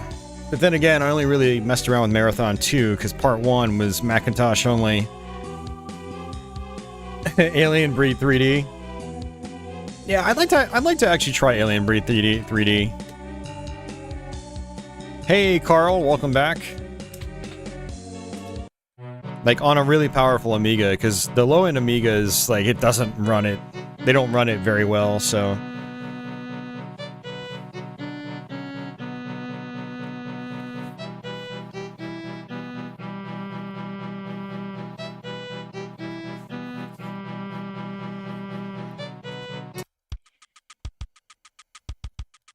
Alright, Wolfenstein levels, guys. 2 of them.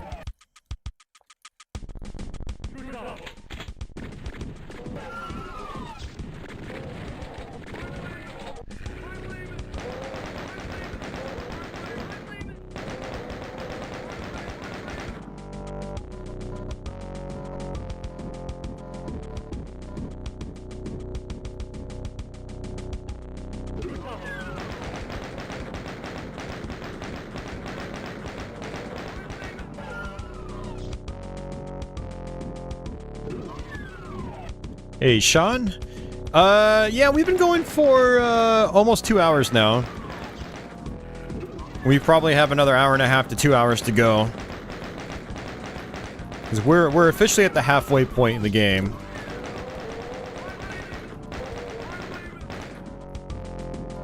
And this secret map is basically, you know, it's completely optional. I'm not going to go into every single room.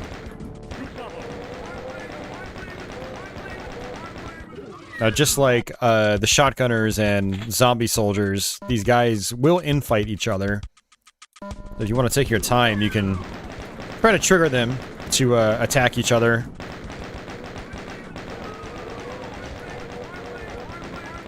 Now, they're really dangerous enemies, though, because they actually, technically, I think, shoot shotguns. Even though they're dropping clips, they're like chain gunners, but with shotgun shells instead.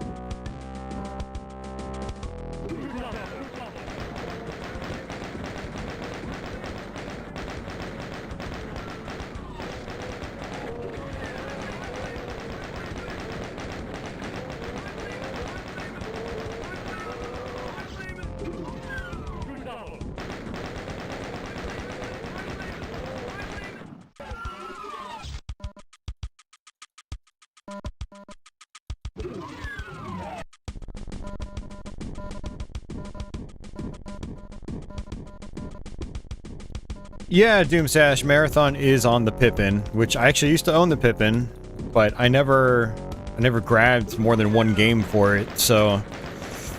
And I no longer own it. But apparently it does read CDRs, so when the day comes that I get another Pippin, I will definitely try it out. There is a port to PC, I forgot what the name of the port is, but it's like... God, I want to say it's even available from Bungie's website. But I never bothered to give that a shot.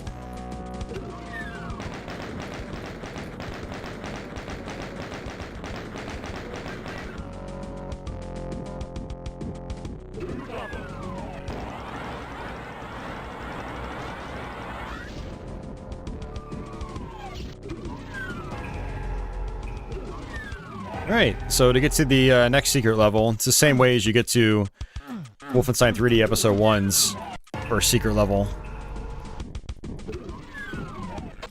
There we go.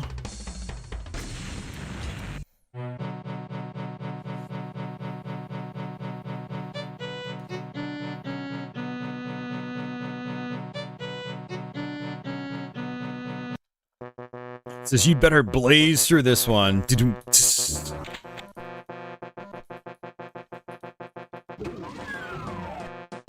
Alright, I'm going to open this.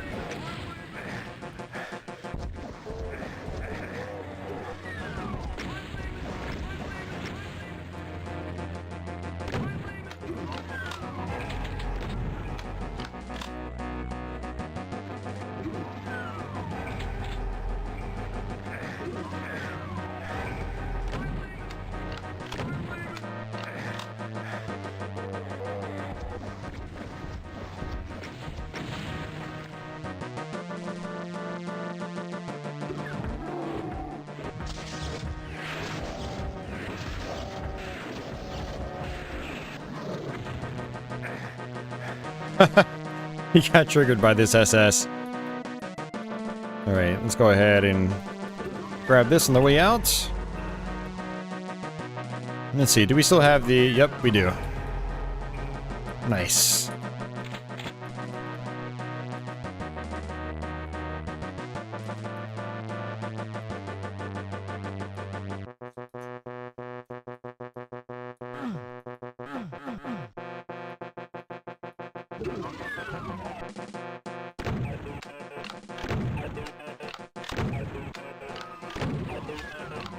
And that's it. Bye-bye, Commander Keen. I should do a Marathon 2 stream someday? No. Like I said, I've tried Marathon 2. I actually do own Marathon 2 right now. I have a big box copy of it. But I've tried to get into that game, I just haven't succeeded. I've gotten a couple levels in, and that game gets really confusing really fast. Thanks for that, Red. Yes, the likes do help. There's our arch file.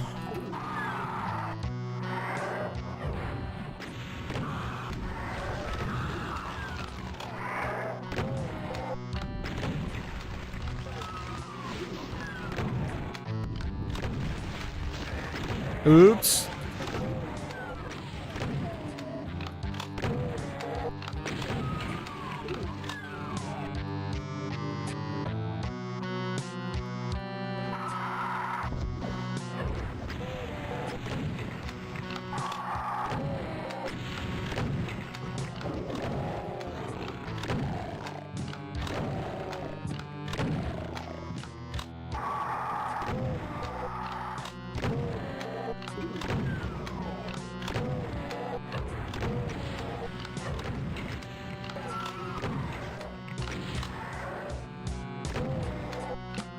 One thing I do remember about Marathon 2 is that it had a lot of, for the time, unconventional gameplay elements. Like, they had a lot of these computer panels you could interact with. And I don't remember if there were, like, recharge stations at those or what. It's been a while since I've tried it.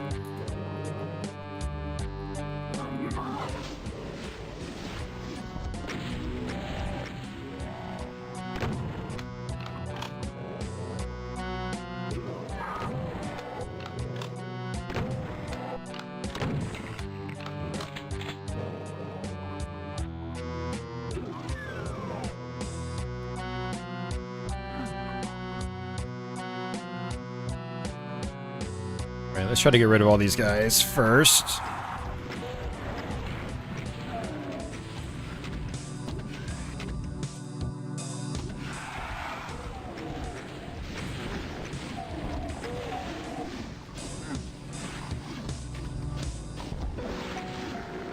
Rockets are really good against imps.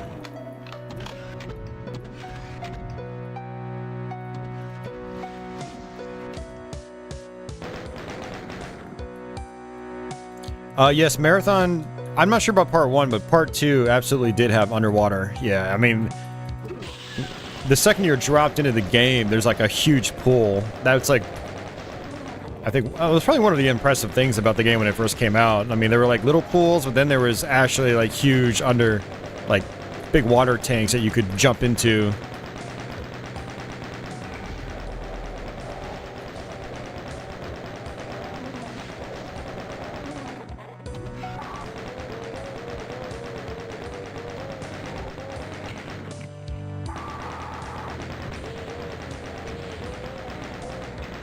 Alright, so I don't really want to do this just yet.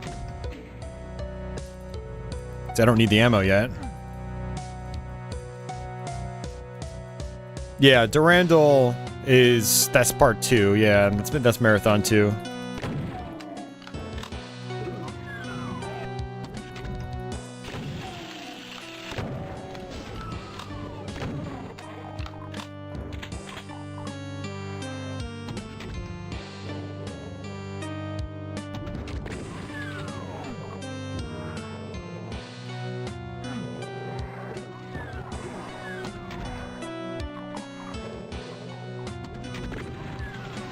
Yeah, some odd secrets here.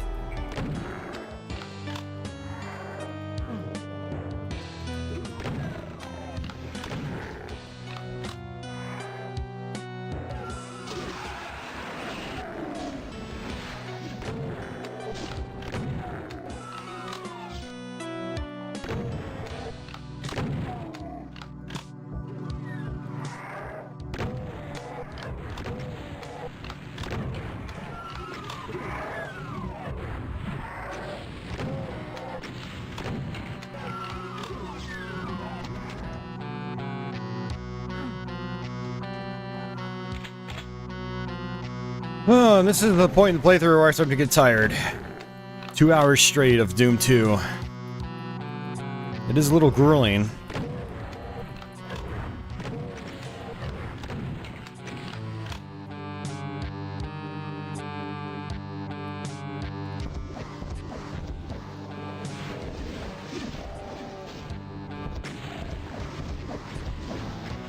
There's an archvile down here too.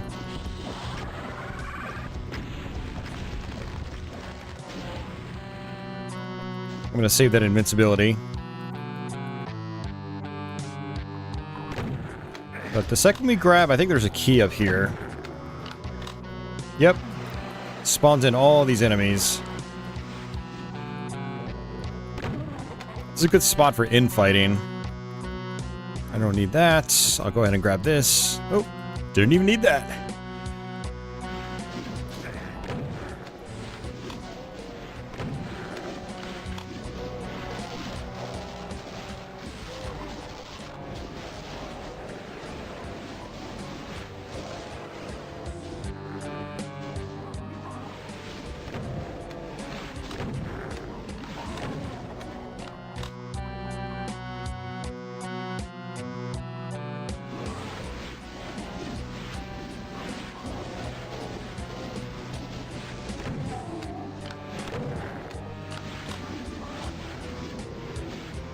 I don't even need the invincibility.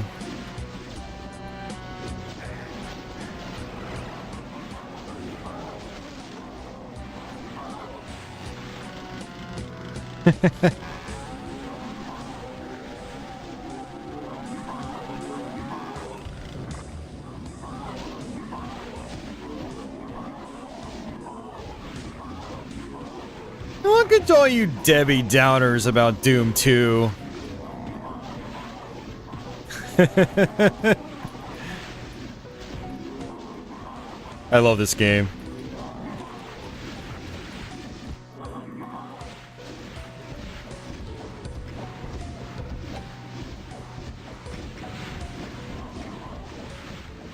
Yeah, it does seem to be a more common train of thought with Doom 2, is a lot of people prefer the first one.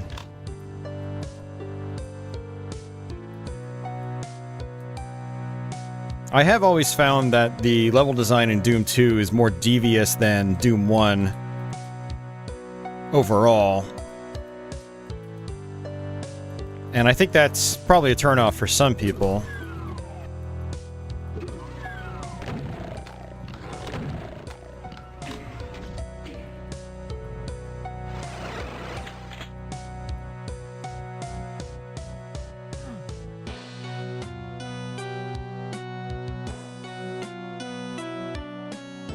Alright, that's basically it. Yeah, that's my thing too, Stexar. I mean, the enemy variety is a lot better in this one. You know, there's more flexibility, and the super shotgun lets you mow through things a lot faster.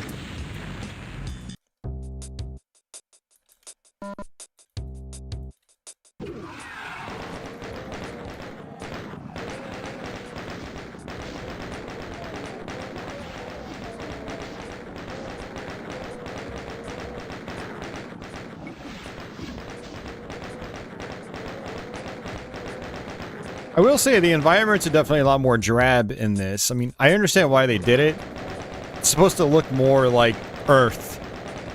Because technically you are on Earth. You're not on, you know, you're not in hell. But it does make for, you know, repetitious looking environments. It's never really bothered me that much, but I will say whenever I do play the first Doom, I do appreciate its wider use of color. There's like a lot of bright reds and blues and stuff like that. The blues in particular look really good, like on episode 2 and...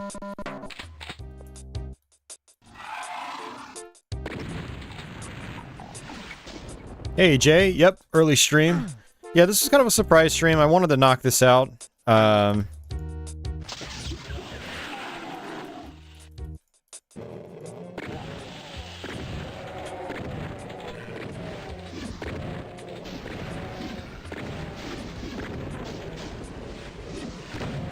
If I didn't have to work the other night, I would have actually done this game in the same stream.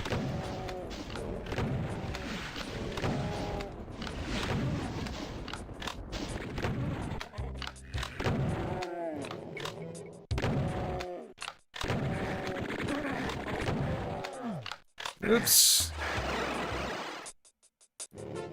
Alright, red key.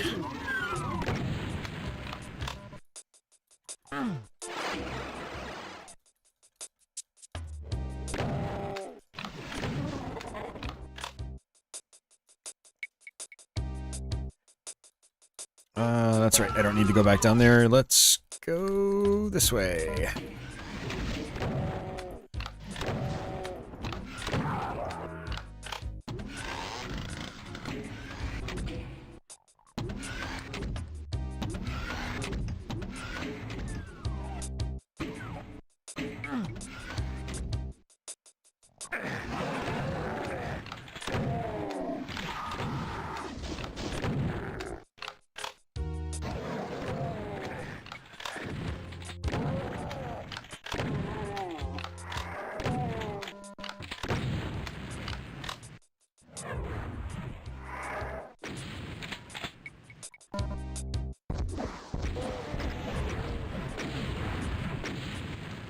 Alright, let's drop down here. With that.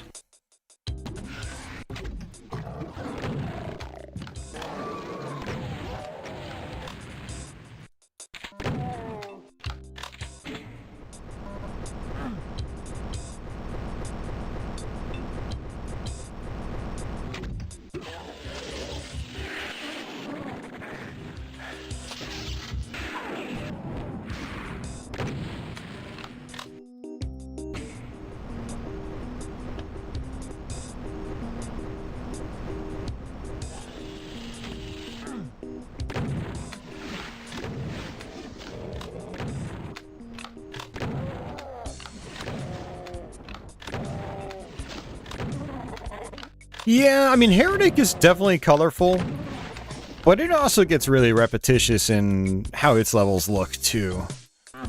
Yeah, a lot of these old FPSs kind of suffer from that.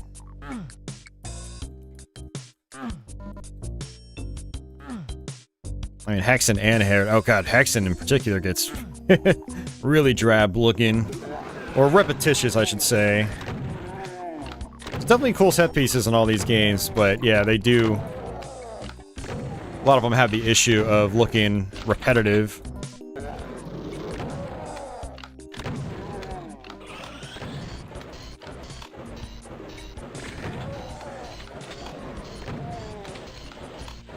Heretic is one I wouldn't mind learning again and doing like a full stream playthrough of it, since I haven't done that in quite some time.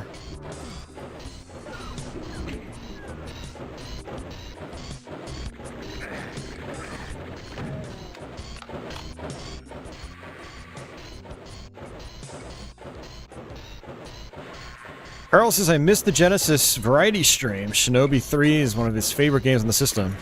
Nice.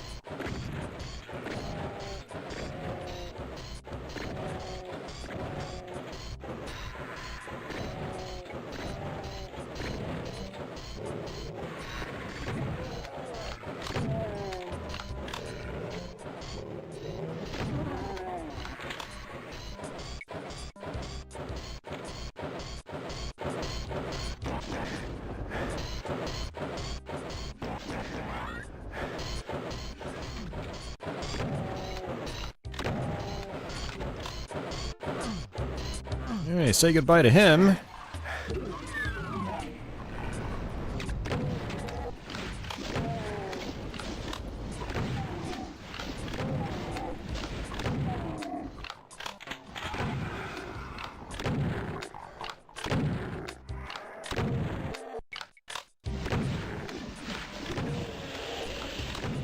Uh-oh.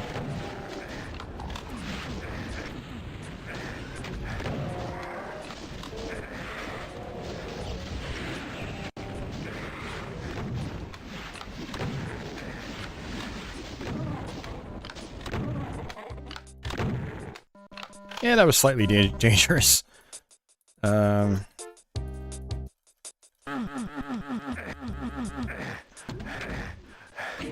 There it is. Another BFG.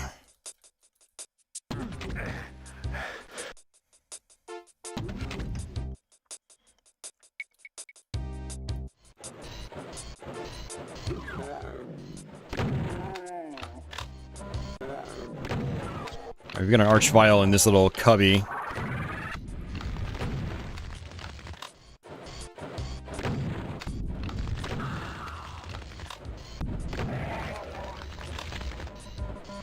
When you hear them make that sound, it means that you've interrupted their attack. And so the timer in their attack will reset. Basically, they'll have to start a new, fresh attack.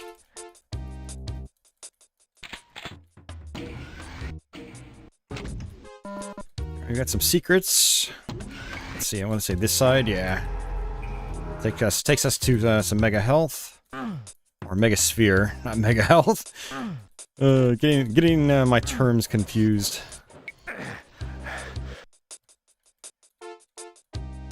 Alright. Do this again.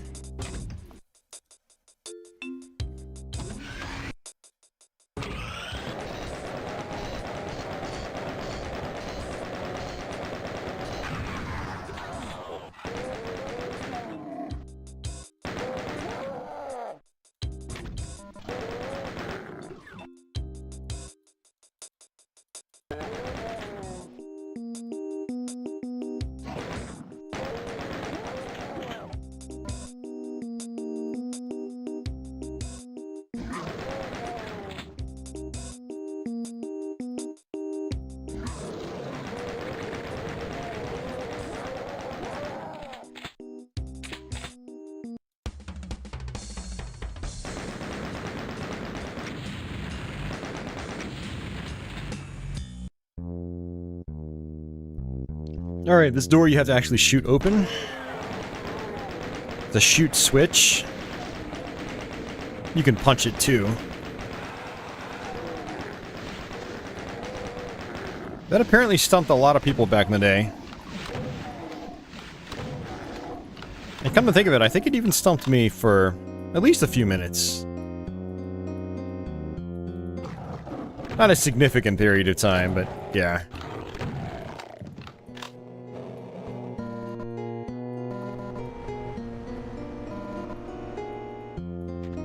Yellow key.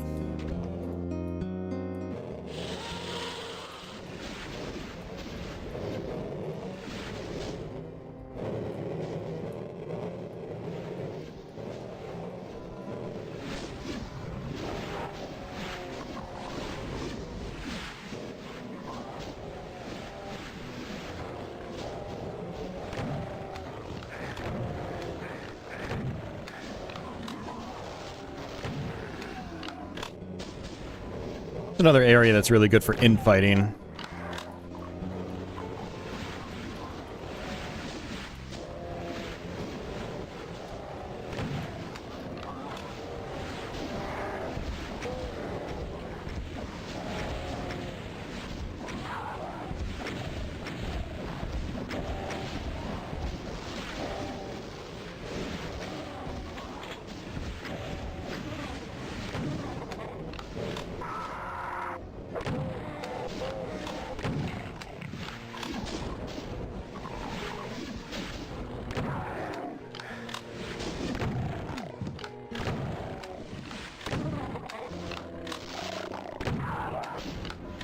Nice.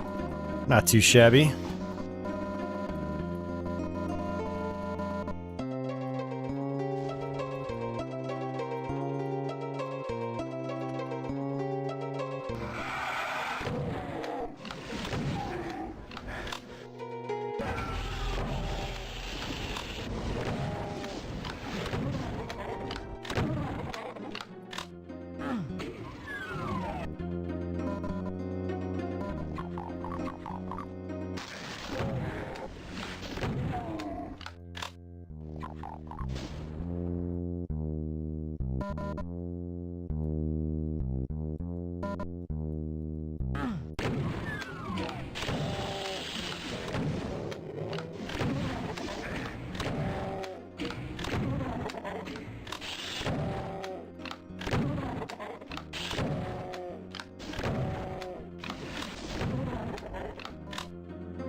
Alright, this should teleport us to this other side.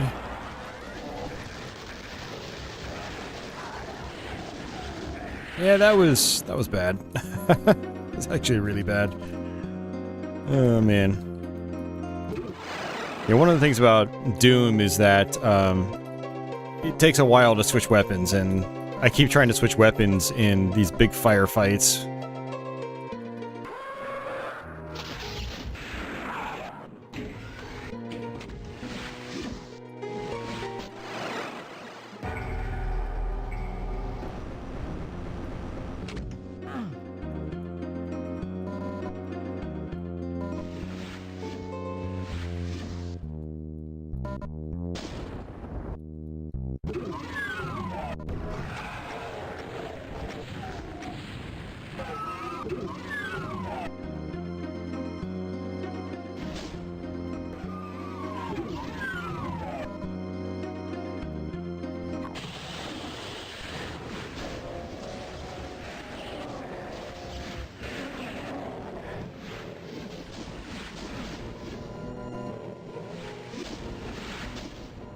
I got the blue key. It's actually placed amongst all these health pickups.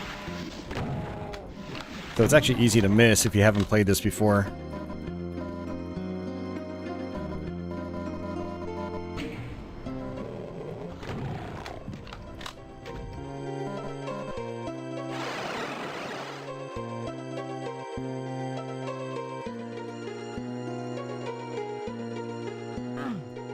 So now we can actually exit. I believe the blue door is at the very beginning.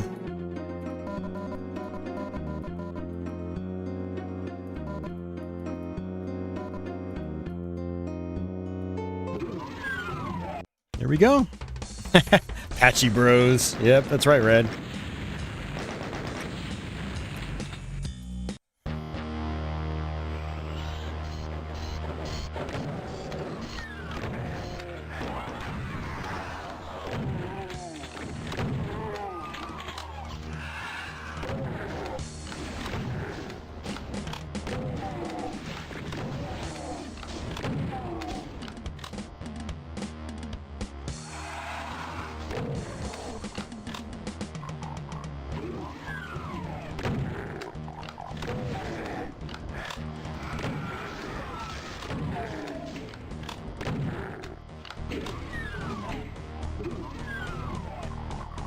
Alright, let's run around the perimeter.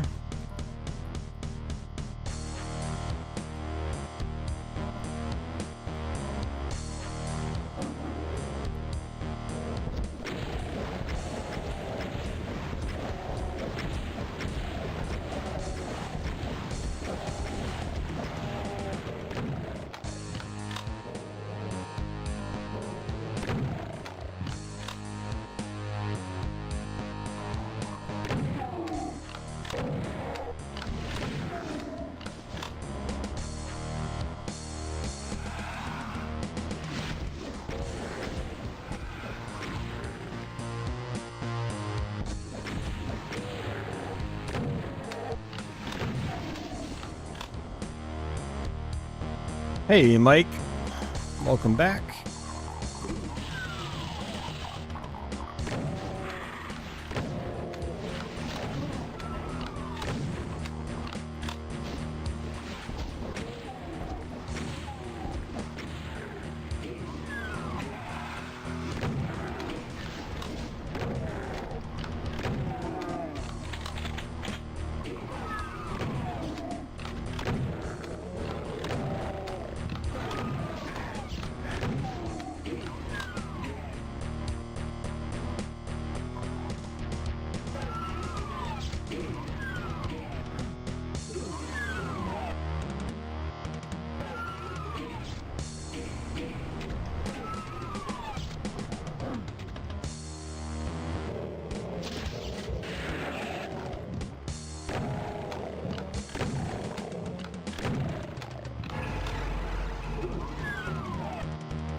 Alright, let's run down...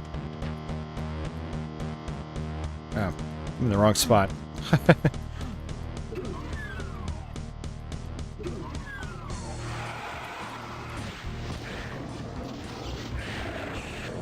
That's not what I was trying to do.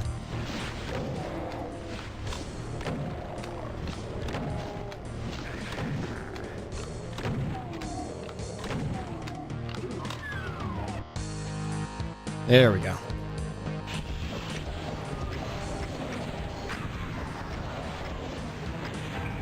Alright, there's our red key.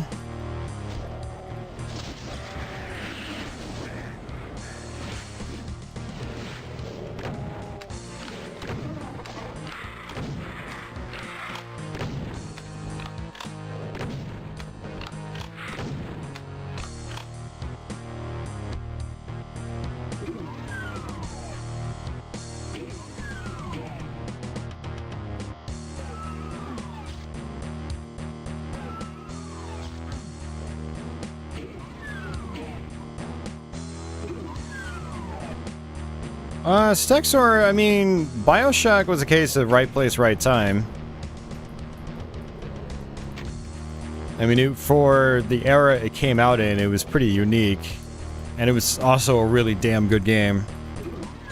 System Shock 2, I don't really have much comment on.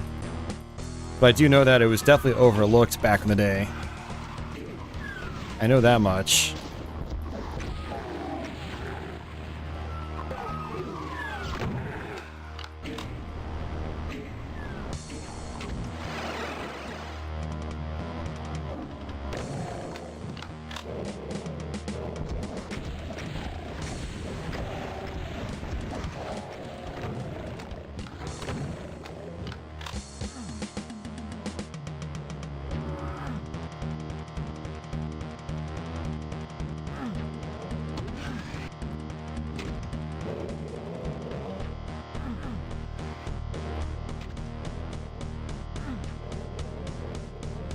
I've got to get in there. You technically only need 2 keys to get to the exit.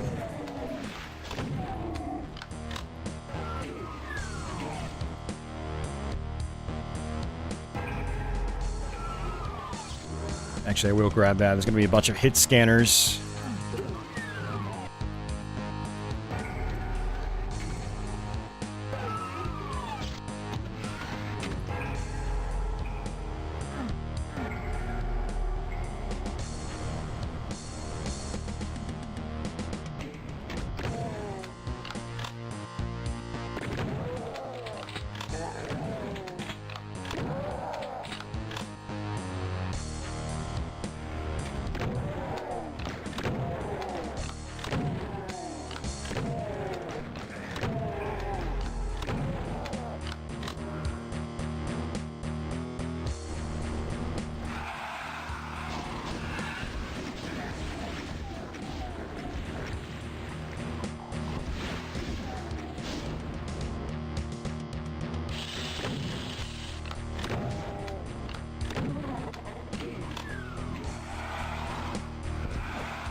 I'm gonna take this one.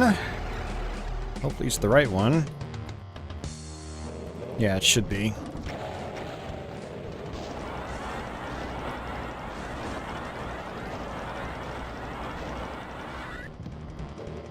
And I think this is our key right here. Alright, we should be good to exit. I'm trying to think if there's any ammo I could grab before I exit. No, I don't think there is.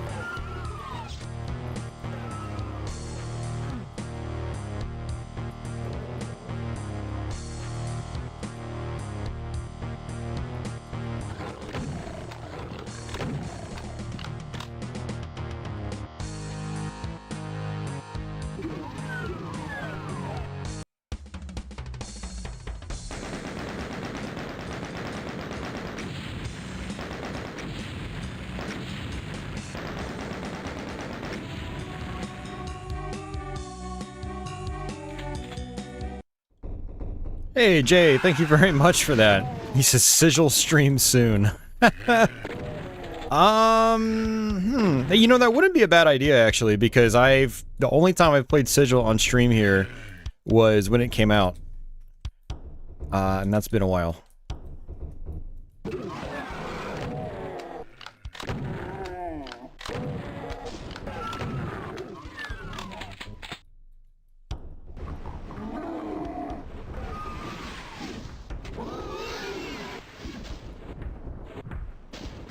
Nice.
All right, good deal.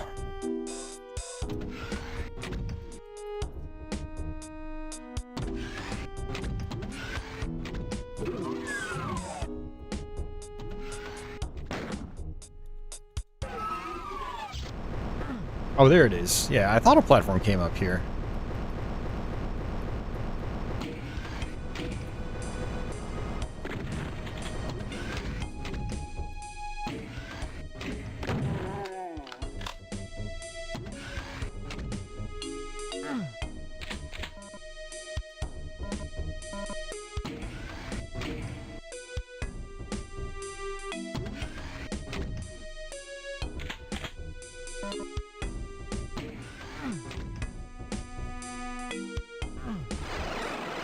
All right, sweet.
That lost soul just flew straight for me.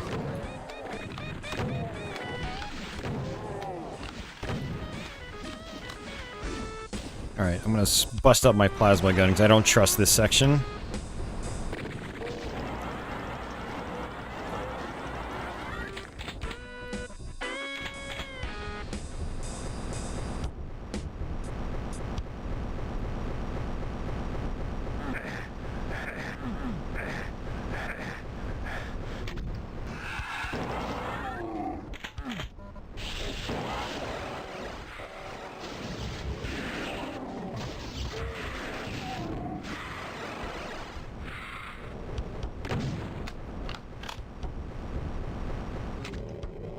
Alright, later, Die Hard. Have a good night. Thanks for hanging out.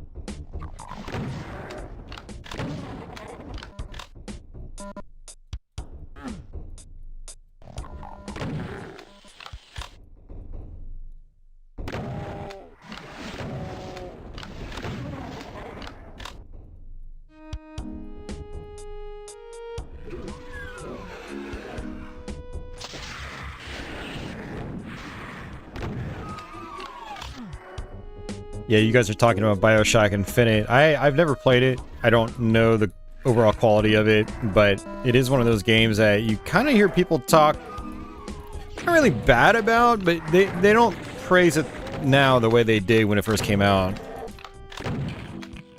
And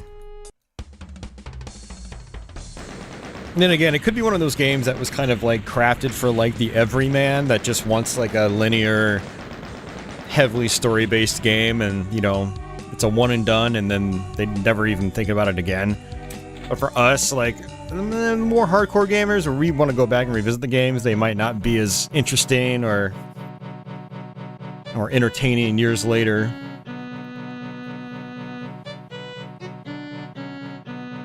I don't know if that actually applies to BioShock Infinite, but I've heard it is more straightforward than the other BioShock games, but I don't know how true that is. I'd like to eventually try to play through it. I own it on Steam, and I definitely want to try to play through the second BioShock as well. Alright, Carl's heading out too. Take care, Carl. Have a good night.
And I grabbed all those shotguns. Jeez, I'm greedy.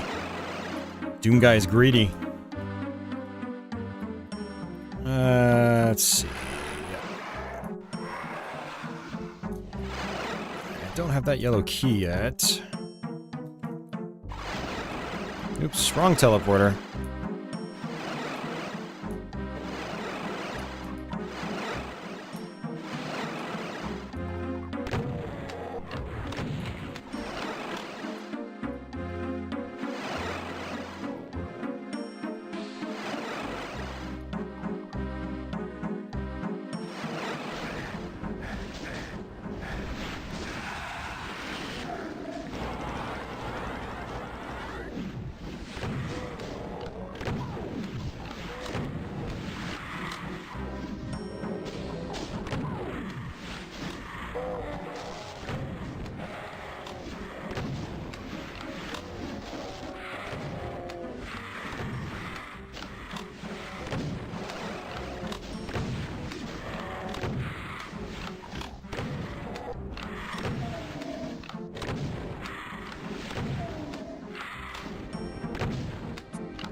Alright, on to the next part. Is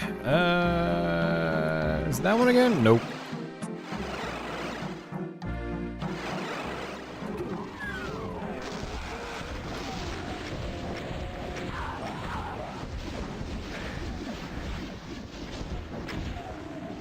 going to drop down here, grab this.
I want these rockets.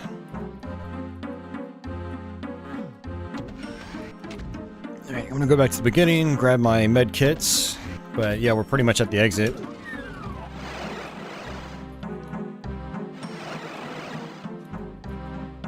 And I don't think there's any armor left over.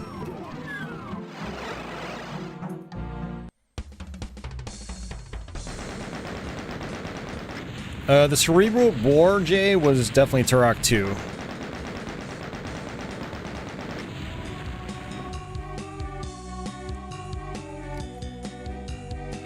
Oh, man. I do remember that.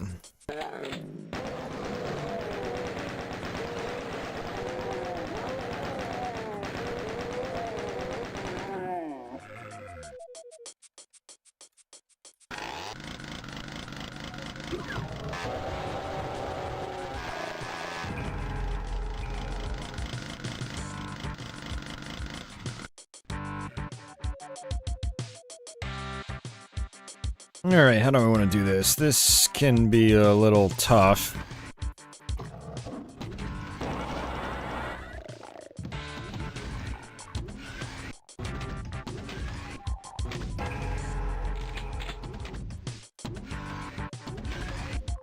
Actually, I might have just found my solution.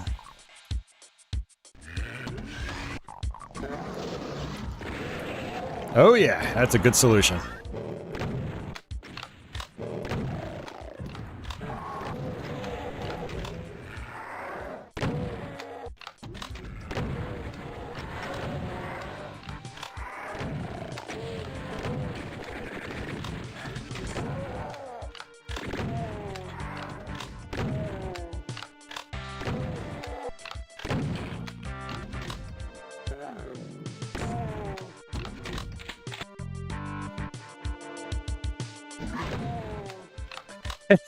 I mean, Agostino, you always put way more blunt and direct than I do, but we're kind of on the same page. That's kind of what I was asking about with regarding to like BioShock Infinite.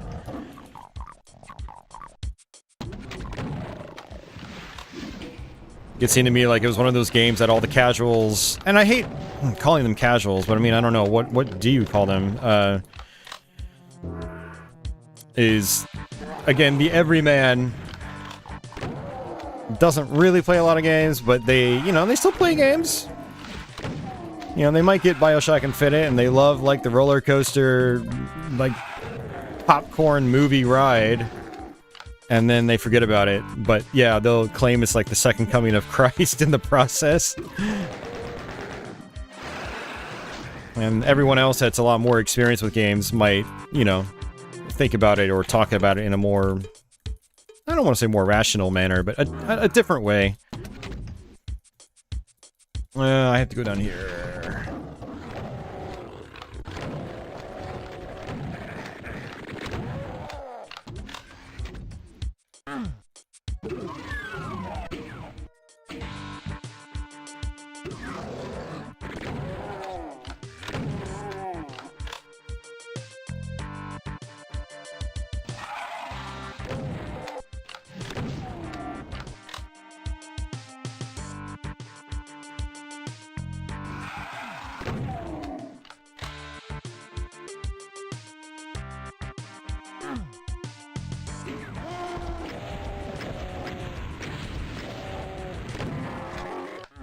But again, I don't really know anything about Bioshock Infinite.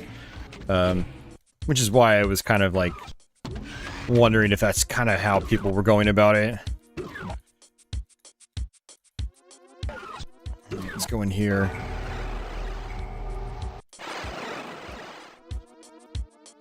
So I think I'm actually good to exit.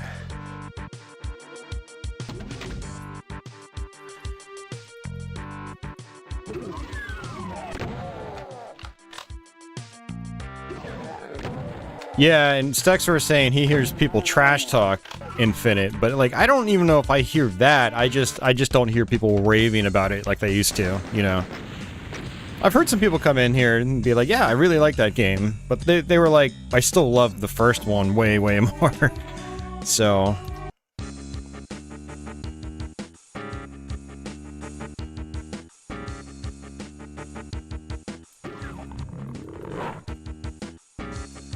oh, Mike, I don't think anyone's not being welcoming of the casuals. It's just, we're talking about the difference in perspective, that's all. I'm not knocking casuals. People that can't afford to spend a lot of time playing games like some of us do. I'm more interested in, like, the psychology of the different, you know, like, perspectives, that's all.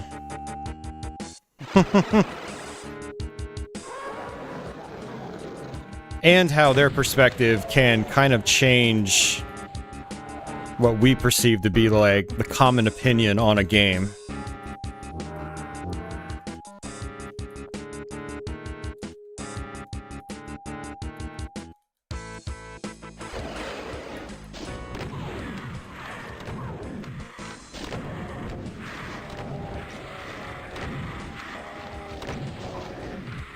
I mean, I think it's absolutely great that games have blown up the way they do. I mean, when I was growing up, you'd get like smacked around at school if you were too much of a nerd. You're too into video games. You'd get made fun of all left and right. It made growing up very difficult for some of us. But now I can go out in public and just randomly mention the term video game, and like people's eyes perk up. They're like, "Oh yeah, I just played Zelda this weekend, or I played some Grand Theft Auto, or I played some Overwatch over the weekend." And it's like, sweet. That, you know, I just like smile and nod. Yeah, they're not into like the more difficult games that like I'm into. You know, they haven't cultivated the same kind of taste, but the fact that they're into it at all is really cool. It's the polar opposite of how I was when I was growing up.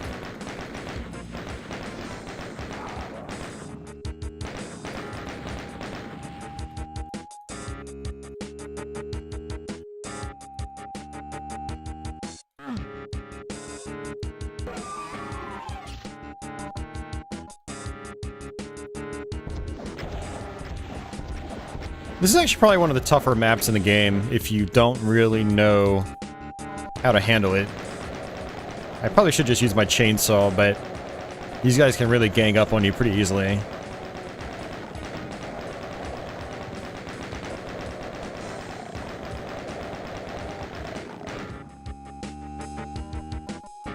Alright, so what I'm going to do is go straight for that teleporter.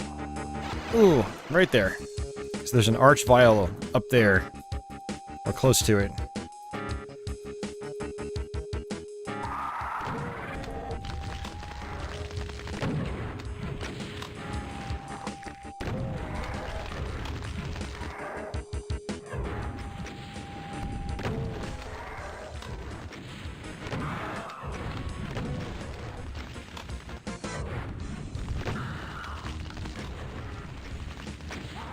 Oh, you gotta be kidding me. I went too far out.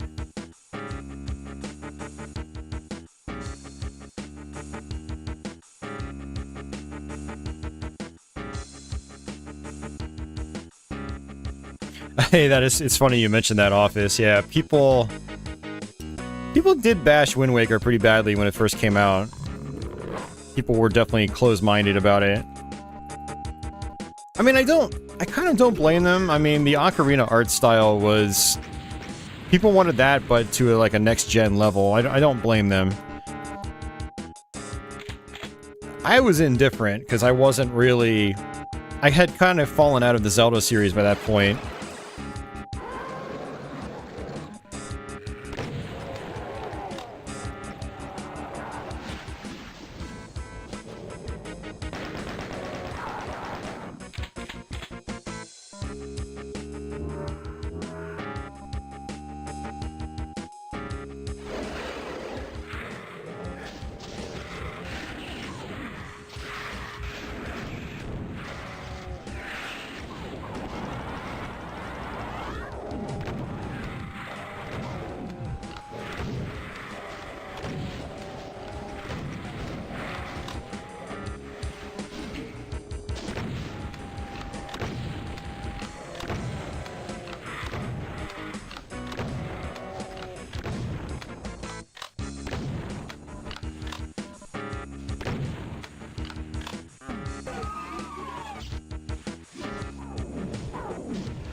Alright, we're gonna try this again.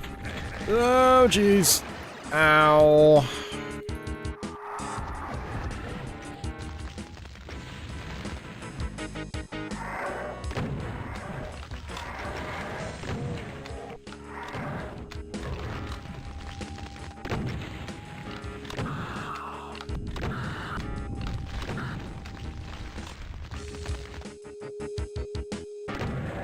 Alright, good. Phew. There's a chain gunner on the other side attacking me.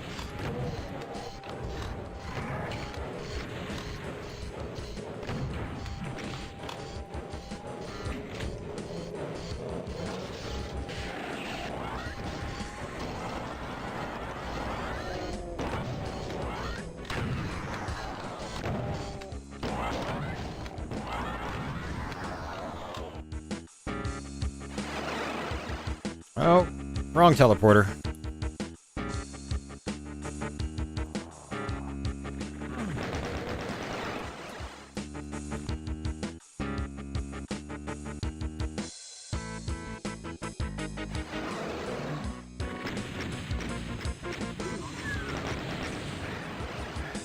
Okay, that was scary.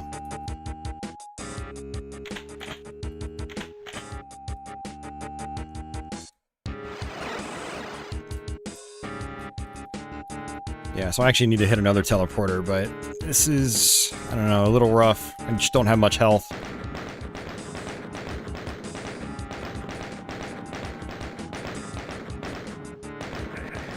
Oh, jeez. And it's that one over there, and I just can't. I'm gonna die again. Yep. Freaking hell, man. Ugh.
I'm just getting wrecked here. Well, they call it barrels of fun for a reason.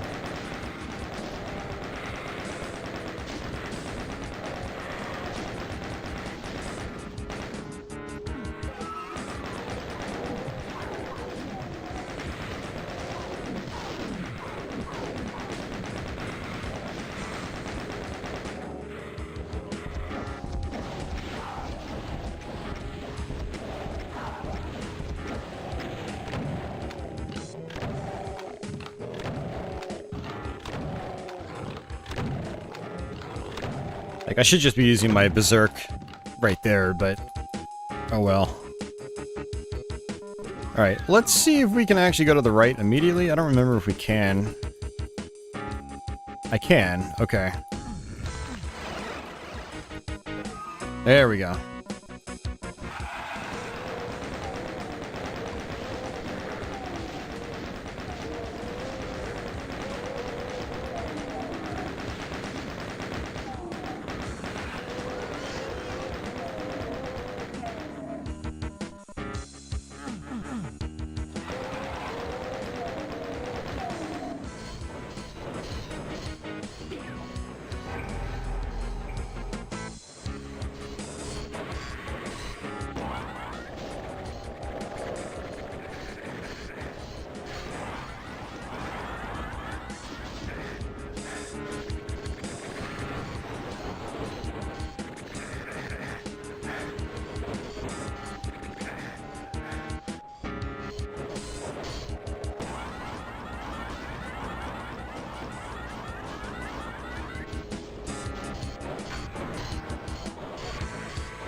I do love how huge the Spider Mastermind is.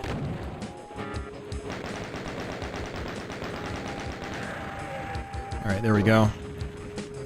Oh, man.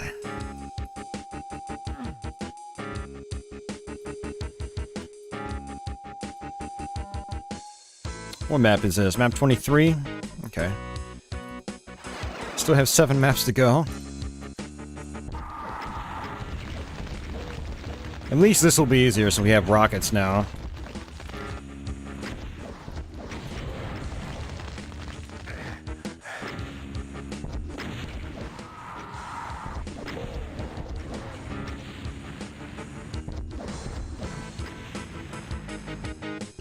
And I am going to exit.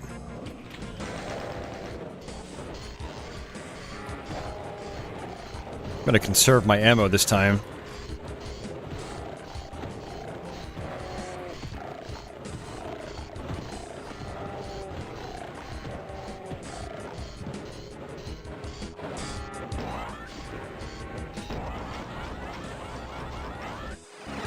Oh, you gotta be kidding me.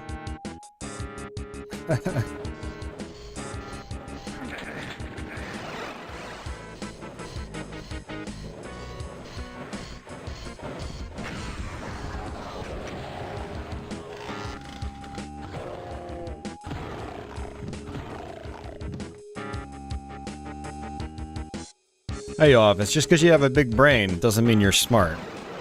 Right? Oh my god!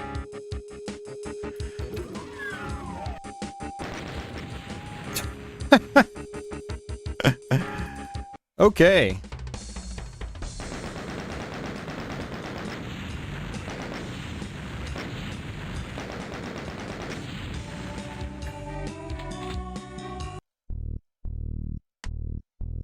Yeah, this is kind of a rough start.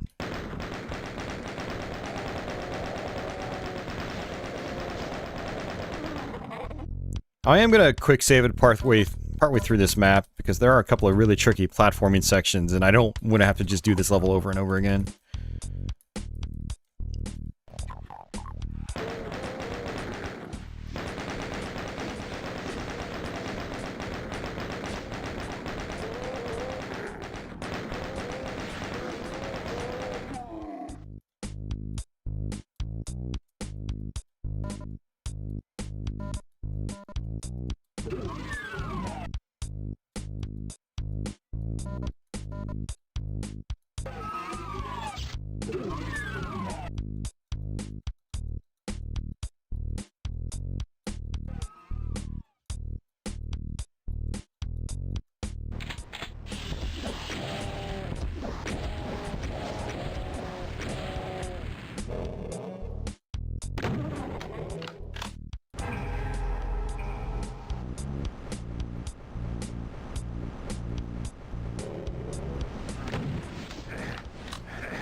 Alright, before I do that, let's go back here.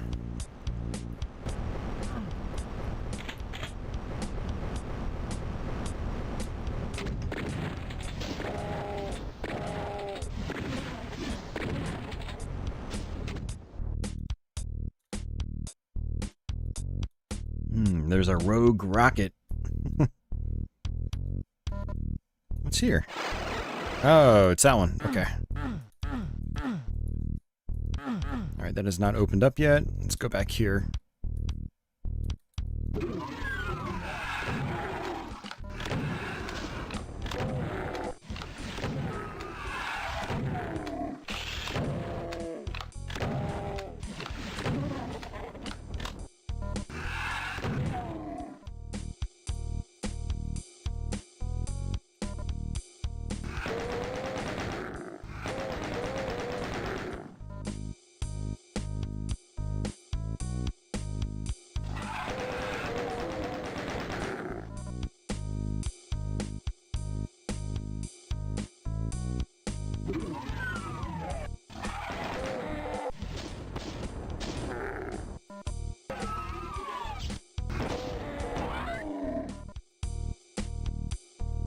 Exchanging cells for rockets. That's basically what we're doing.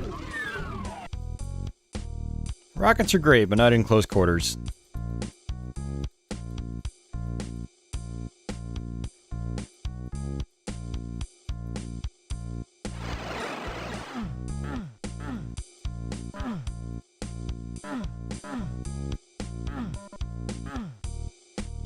Yeah, I'm not gonna save it. I think we'll be fine. Alright, it's gonna get dark here. Or maybe we won't be fine. Oh my god. I didn't think there were gonna be that many enemies.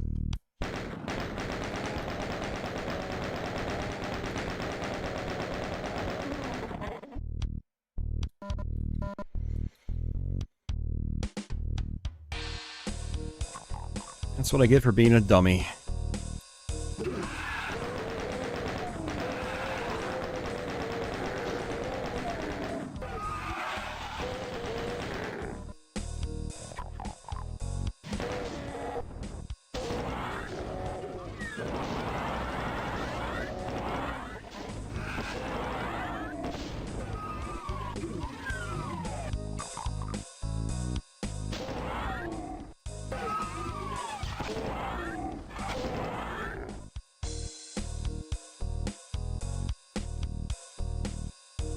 Alright, you know what? Let's just skip this area.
Alright, Cacos, come on.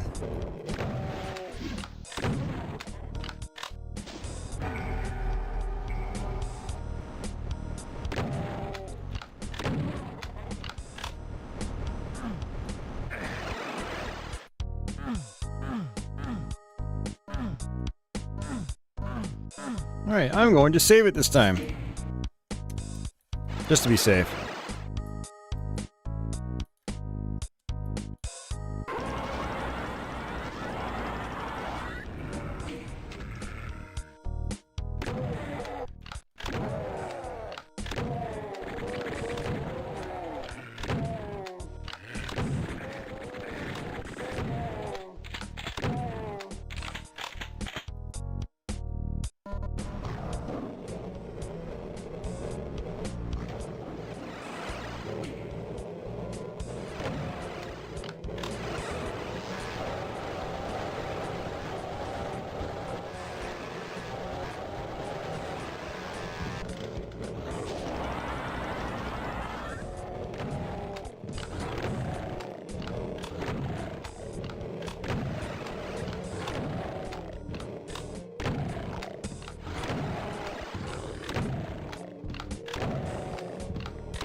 Yeah, slightly dangerous room.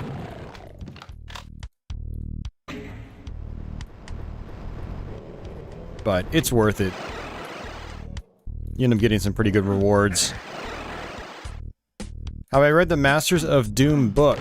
I've read a little bit of it. I've read like the first couple chapters. I need to go back and finish it.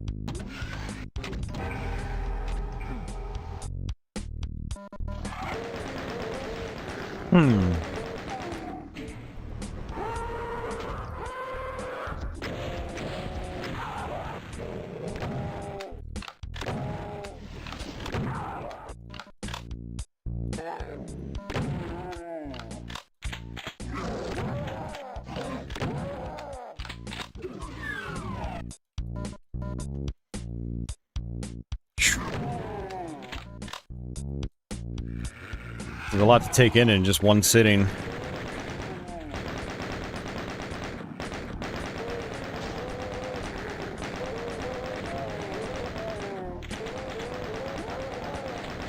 And these chain gunners are the bane of my existence right now.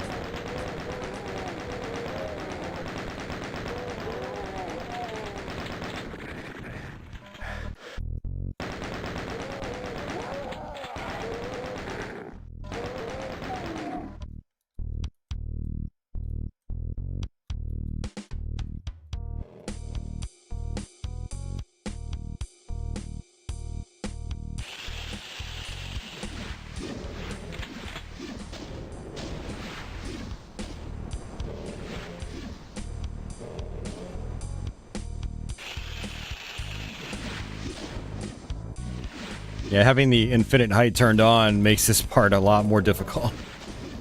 I'm getting caught on the cacodemons and I can't even see them. Alright, this is the section, so I definitely want to save it. Hey, blue!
Alright, see you, Doom Stash. Have a good night.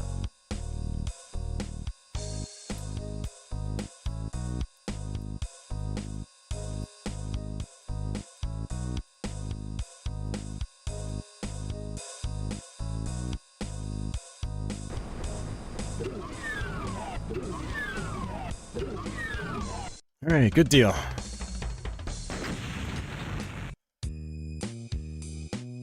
Oh man, I can't see anything here. It's like pitch black.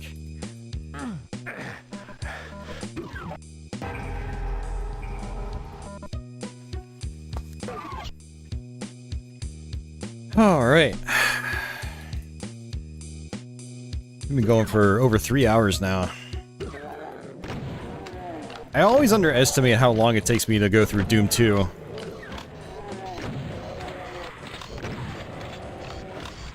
I'm always like, yeah, I can do it in 2.5 hours. And it's more like 4 hours. And after a long day's worth of work, it's like, definitely bit off a little more than I can chew.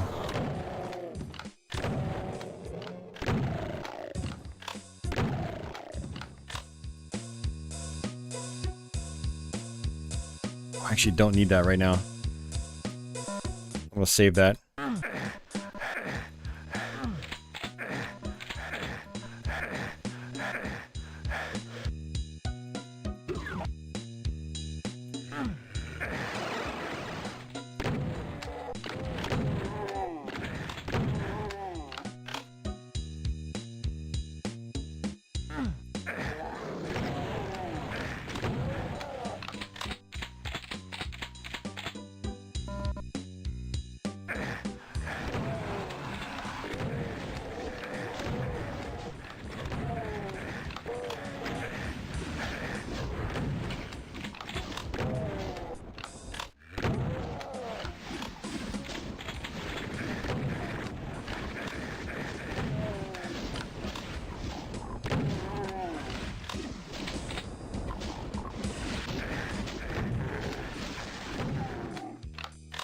Go back, get some more health. There we go. I still have that Mega Sphere. I can go back and grab that later.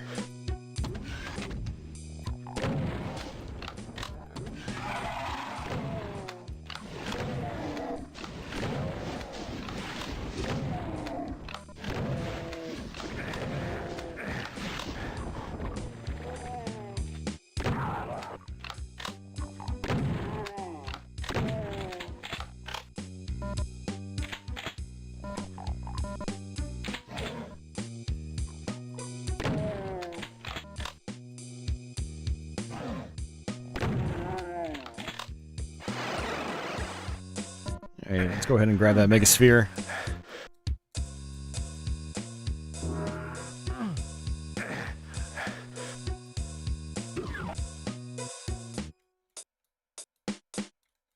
Doom Sashes, sorry about the Tony Hawk's Pro Skater question earlier. There's no reason to be sorry about that. It was a legitimate question. I was just explaining why I probably won't ever do it. I know Doom Sash isn't here anymore, but still.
So what's everybody up to tonight? It's Friday night. I always forget, like if I stream on nights like these, I always forget it's Friday. Because I work Saturdays. So my Friday nights don't actually feel like Friday nights. I know there's gonna be an Archvile here too.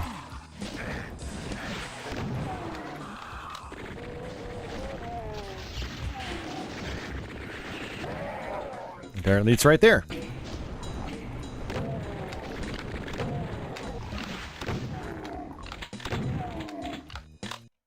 Alright, another one bites the dust.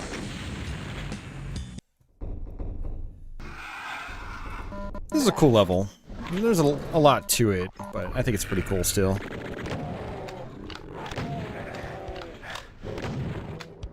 Very easy to get sniped.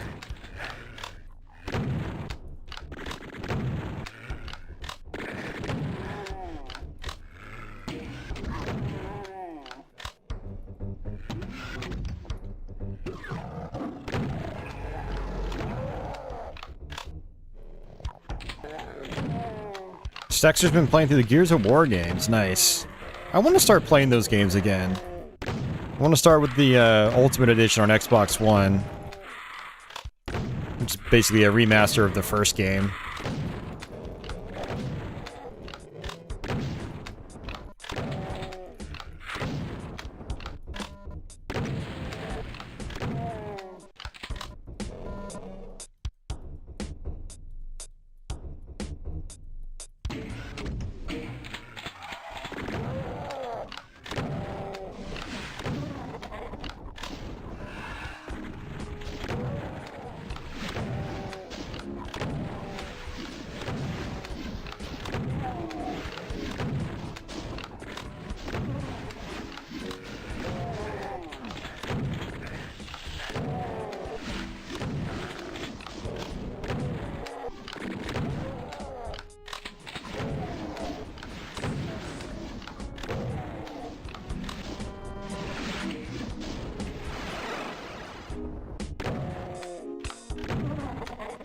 Yeah, these maps are just way more devious than the ones in, at least the first 3 episodes of Doom.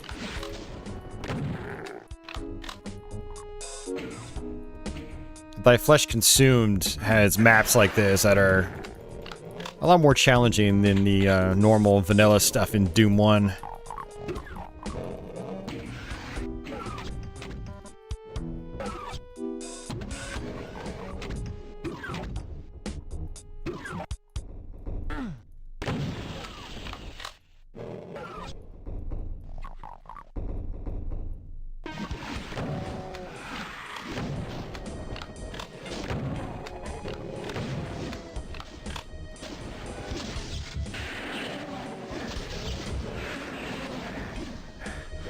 Yeah, my first BFG shot didn't work as well because I twisted the mouse.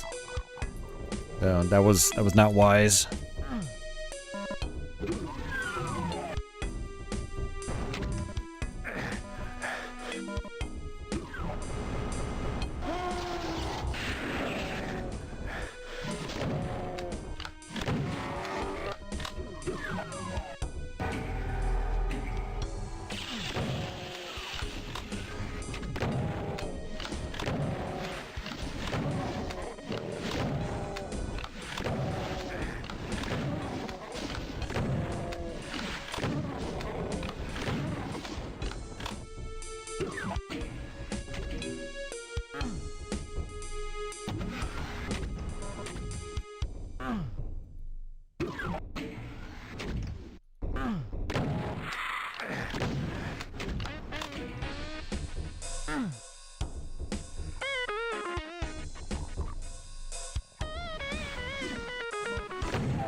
Alright, we're gonna have a lot of cacodemons now.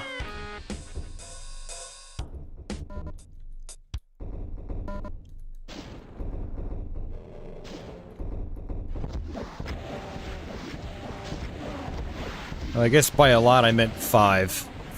It's not that many. Compared to the slaughter wads I play, this is like baby stuff. Hey Kempet, welcome to the stream. We're getting close to the end of Doom 2. I'm at 26 out of 30. Alright, and we've got the yellow key. That means I can go this way. There's actually a decent little bit of the map I missed, but I'm not going to worry about it. Close to 3.5 hours. So I'm just going to go ahead and exit. Alright, this is a pretty cool map too. There's actually quite a bit to it.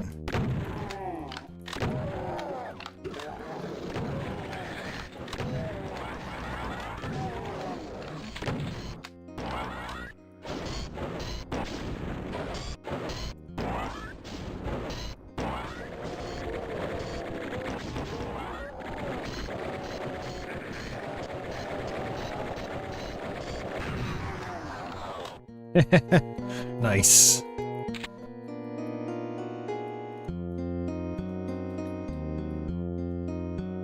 Berzuru, I have like 7 playthroughs of Doom on PS1, so yes.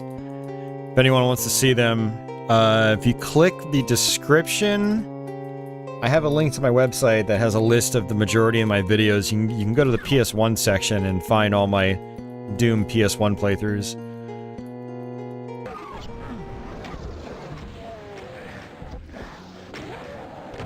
Or just go to my main channel, search Doom, but you're gonna get every version of Doom in that case.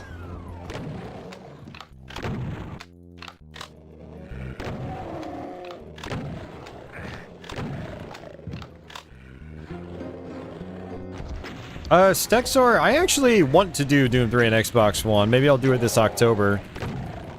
I was practicing for it a couple years ago, but I never did finish it. And so I never did stream it.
Oh, the big old arrow.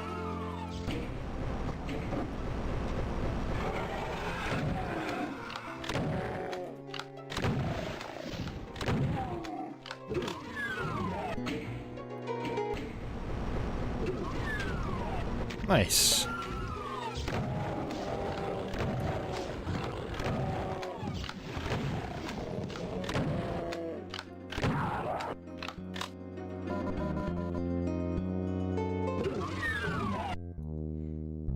No, I mean, Stexter, I've played the hell out of Doom 3 and Xbox. Yeah, no, that was actually the first version I was able to actually finish because my PC couldn't really run the game at the time. And we were talking about our thoughts on Doom 3 in general earlier, and I mentioned it's my least favorite Doom game, but specifically referring to the PC version. Because the PC version is so bloated. And the stamina bar doesn't seem as much of a hindrance in the Xbox version either, which is interesting.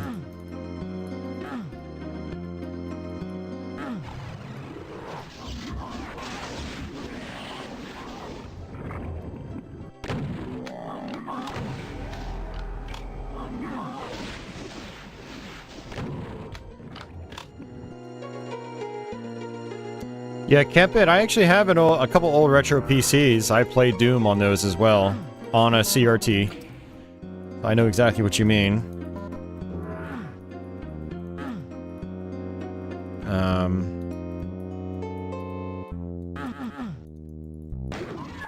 course, they're shoot switches.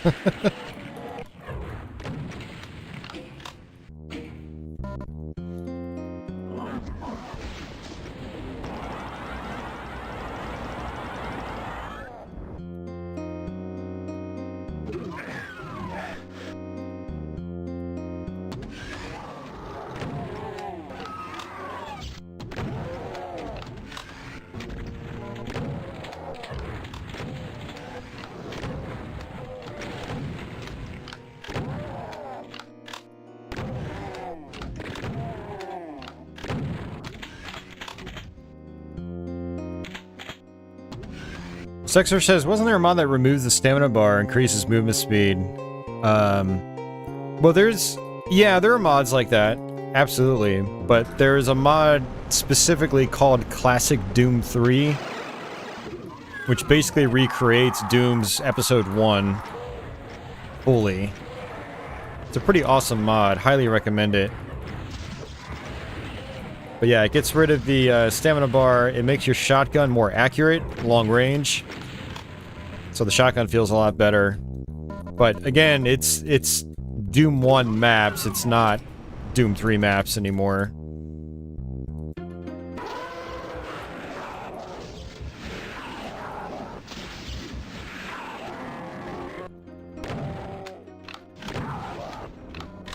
But I think there are other mods for Doom 3 that will do the same thing, or a similar thing.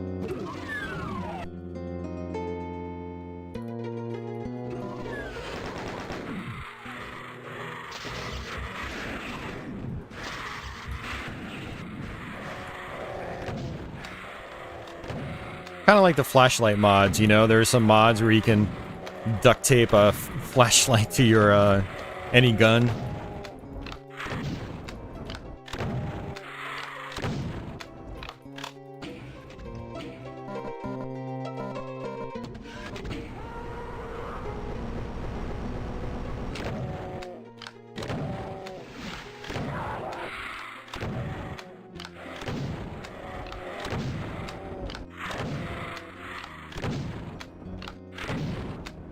Yeah, what would actually be really cool is if there was like a 4K 60 Xbox Series X version of Doom 3.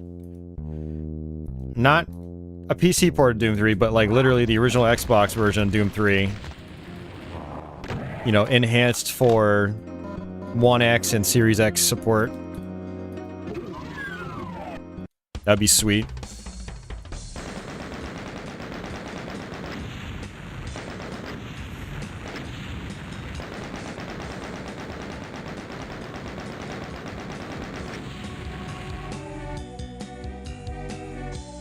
Habits is just brought back an actual DOS machine to life. Nice. Doom and Doom 2 were the first games to be installed. Yeah, always. And it's great that you don't need to use a CD for them either. Install and take the disc out.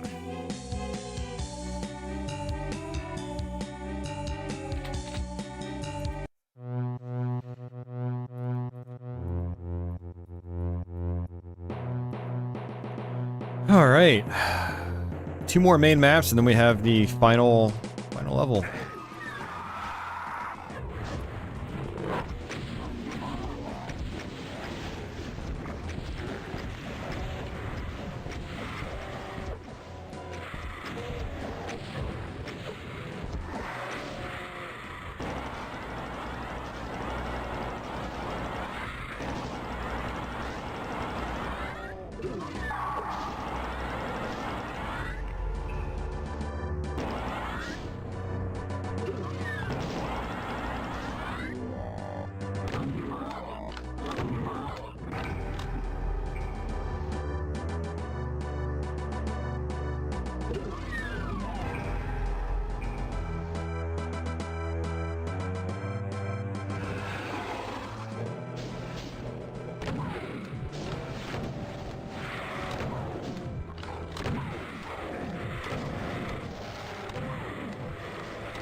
Yeah, and it's funny you mentioned that, Stexor. If they can do Max Payne, they should be able to do Doom 3. Microsoft actually owns Doom 3 now, so...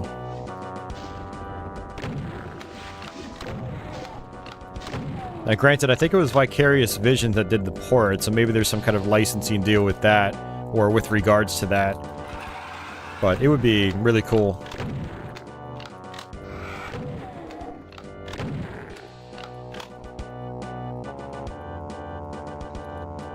Alright, there's an archvile around here.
There's a bunch of archviles down there. Oh, I thought there were archviles. Never mind. I think there are archviles behind one of these doors when you're trying to exit.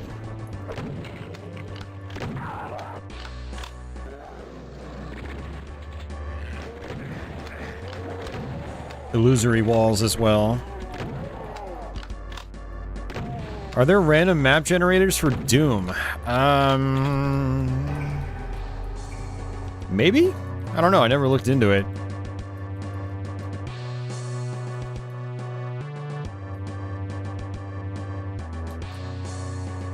There's only that one illusory wall, I guess. Always thought there was more than one.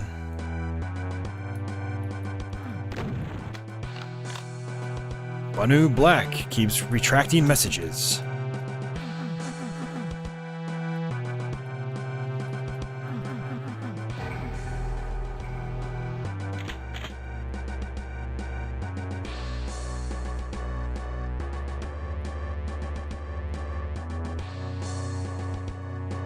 Oh, that's right. I had to go back to the beginning. Always forget about that.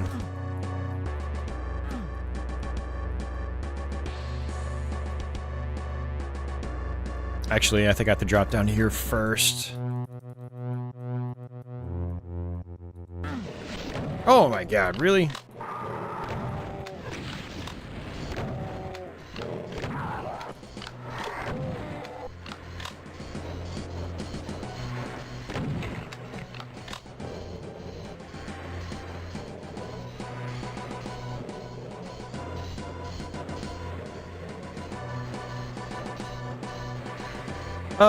Yeah, I'm not buying that Stexor. I mean, that's what Carmack says, but they could have split it up into multiple discs. I mean, other GameCube games did that, so...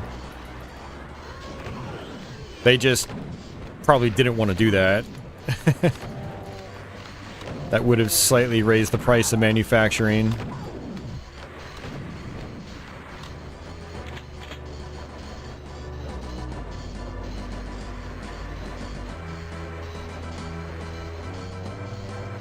Would have been very interesting to see how it would have looked on GameCube.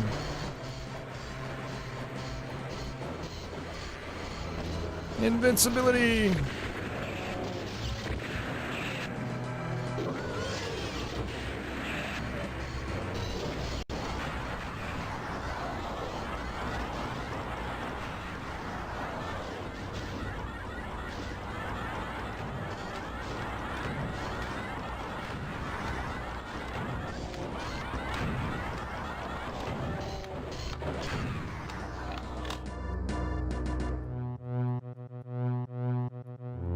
Hey, Banu Black, welcome back. Sorry to hear that your phone app's giving you trouble. That's always a pain.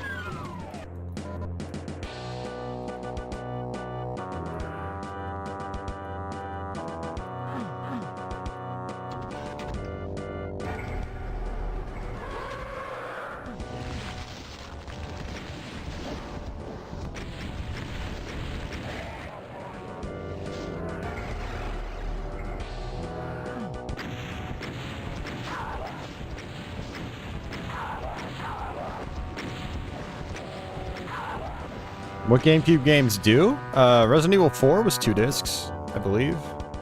Was Resident Evil 4 2 discs? I thought Resident Evil 4 was 2 discs. I'm thinking of a different game, but there's definitely GameCube games with 2 discs, for sure.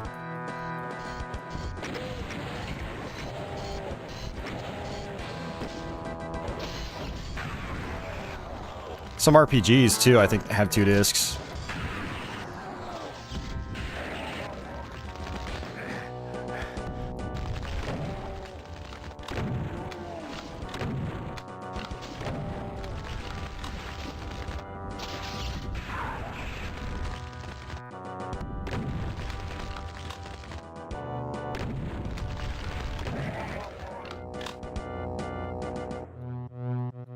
Yep, that's the Archvile cubby.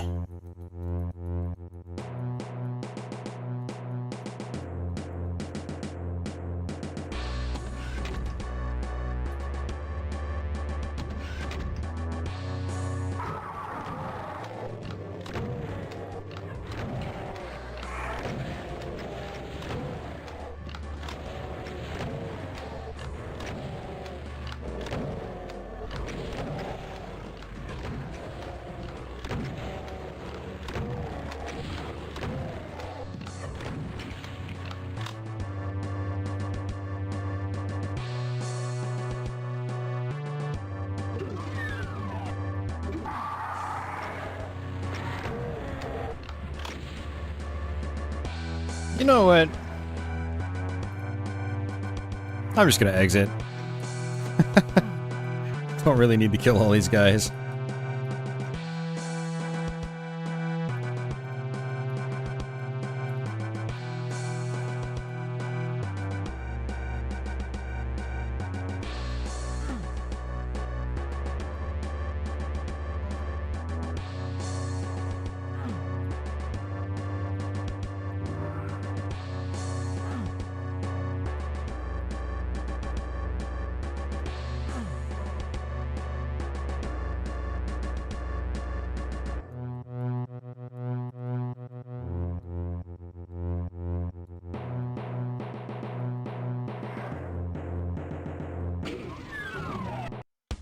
Alright, another one down.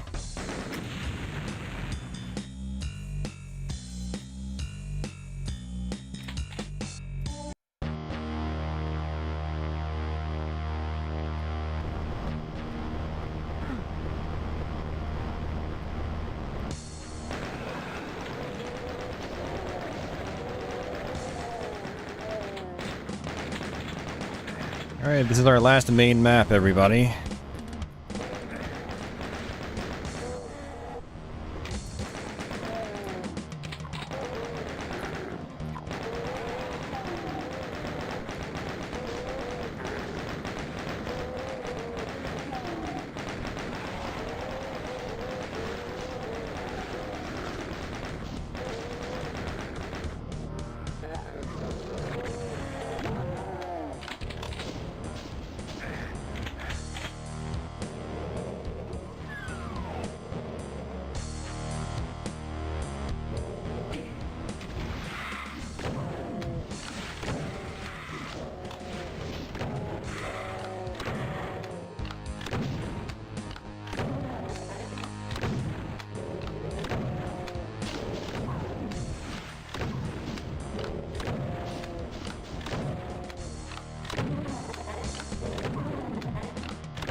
Hope I kill the Cyber Demon? I mean, I can if you want me to.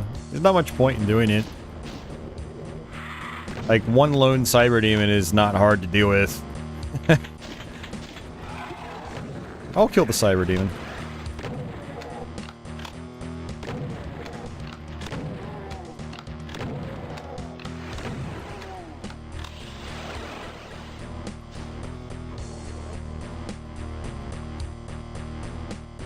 Oh man. Alright, let's just snipe him.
Hard drive modding a PS2 fat. Very nice.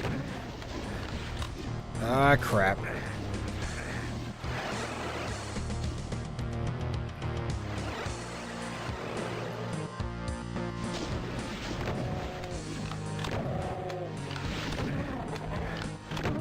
I need to do that someday. I still haven't gotten around to that. Then I'd be able to load up ISOs for a bunch of different PS2 games that I don't have access to. Right now, my access to PS2 games, it's all legitimate discs. It's one of the only platforms where I still buy, like, original DVDs and CDs.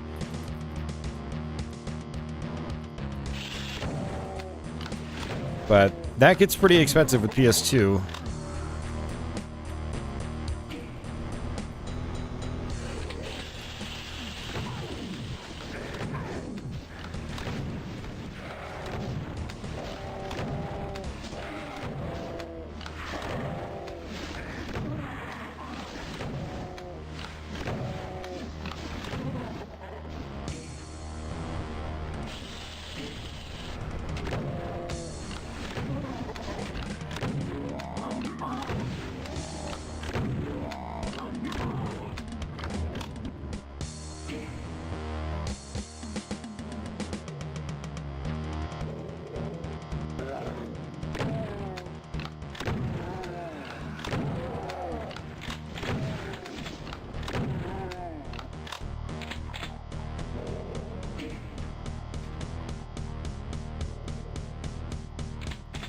Oops.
Oh, man.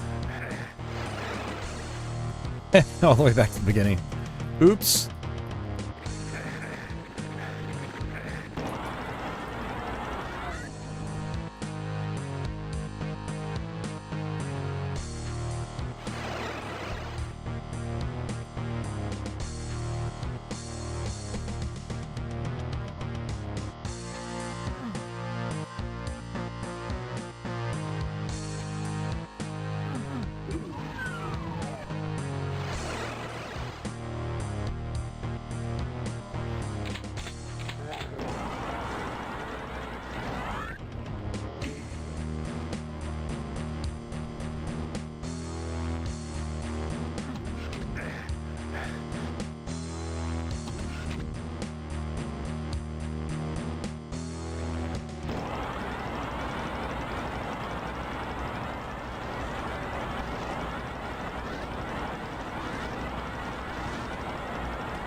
Alright, here we go.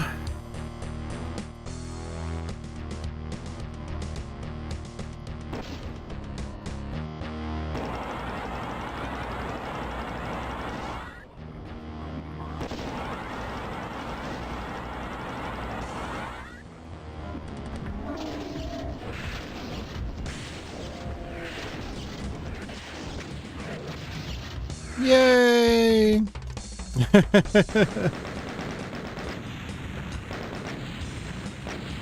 Agostino says, I've been buying PS2 games for longer than Sega was a console hardware manufacturer.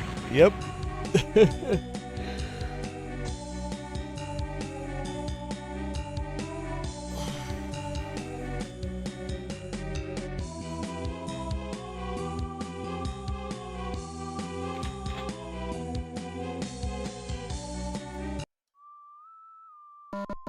Oh, BFG, no BFG, it doesn't matter. Just strafe left, strafe right, strafe left, strafe right, strafe left, strafe right.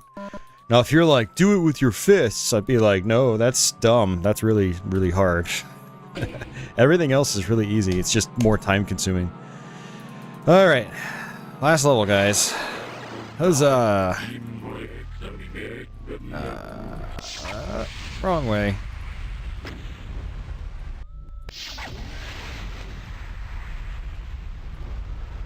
Now these skull cubes can actually telefrag you if you're not careful.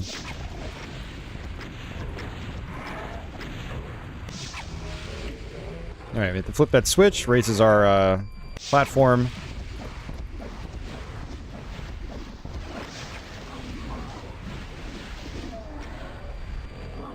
Hey, Fusion?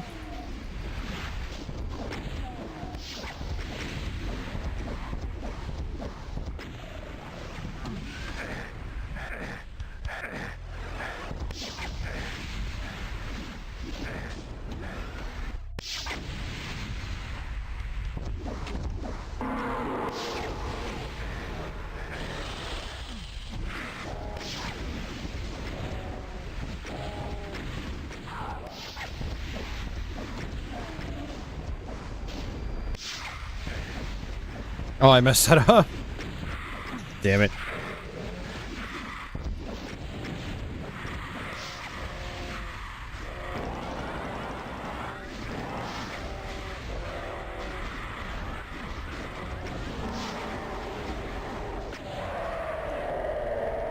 Is it gonna count? Is it gonna count? It counted!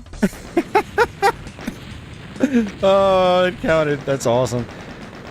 Oh, Ella's back. You came back right as we're finishing up. We just beat the game. That is pretty funny.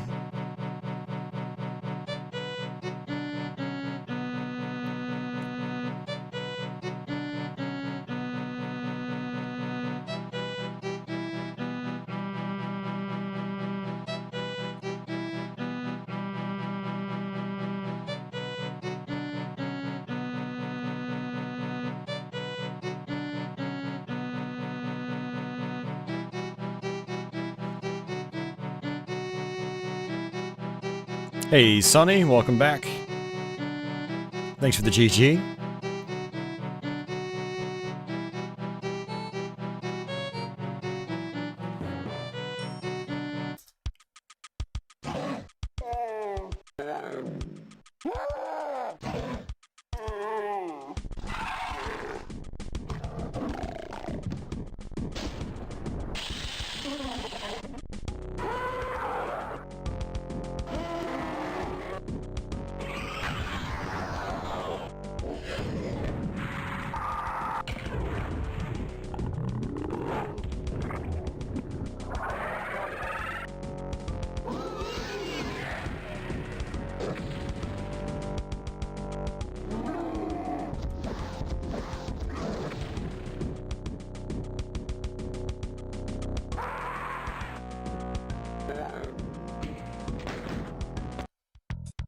Yeah, so for anybody wondering, this is what Fusion was talking about.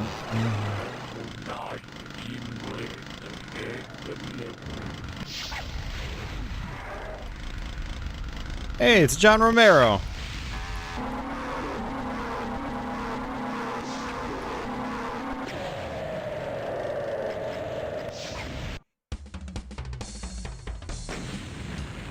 Yes, Fusion. It's pretty common knowledge, dude. That is very common knowledge. Yes, I think most people know about it. But if you're like one of the 2 people out there that didn't, now you do.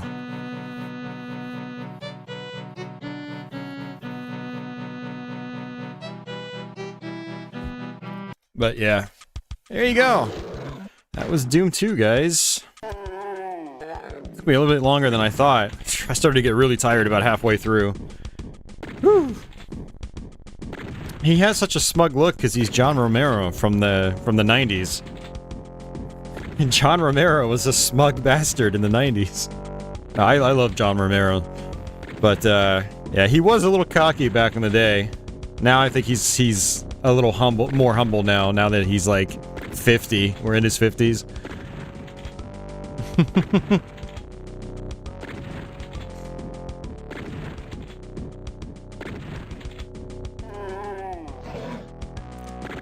Hey, Orbital?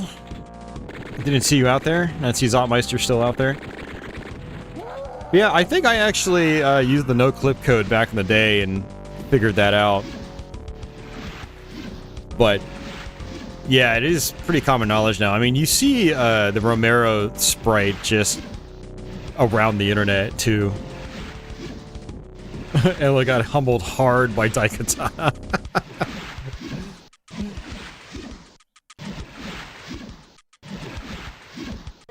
Yeah, have a good weekend, Jay. Yeah, guys, that's gonna do it for me. I'm gonna go ahead and get out of here. Thanks for watching.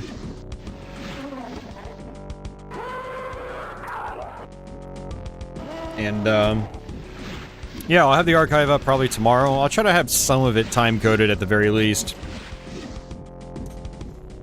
But yeah, stay tuned for that. I appreciate you guys hanging out with me. It's been fun. Yeah,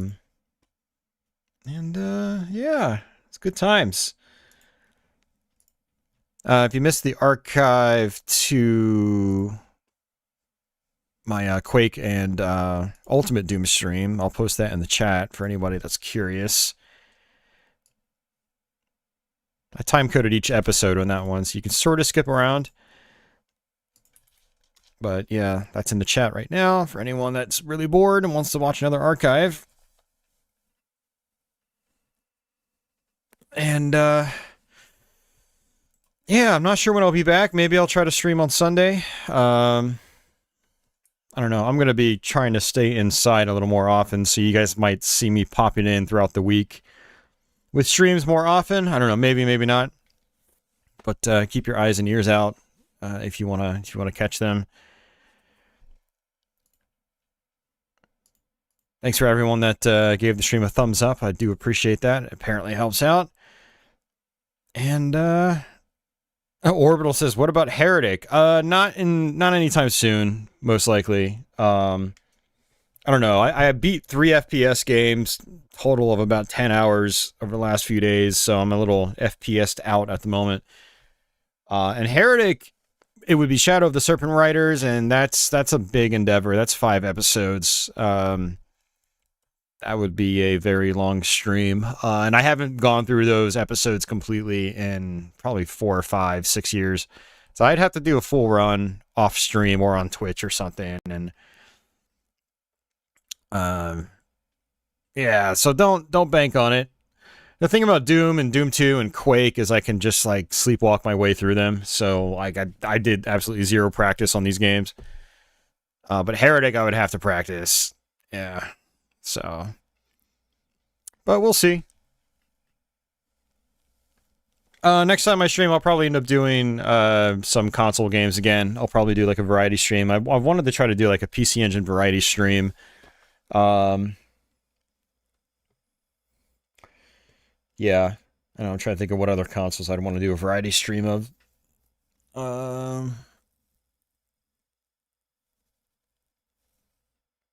Yeah, it's hard to say. I don't know.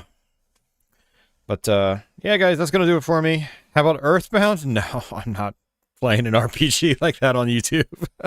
I've barely ever touched Earthbound, so no, I would probably not stream that here. Banu says, I would like a Snatcher stream. See, that's a game I've barely touched too, so that would probably not make for a very entertaining stream. Unless I go into it completely blind, but I don't know.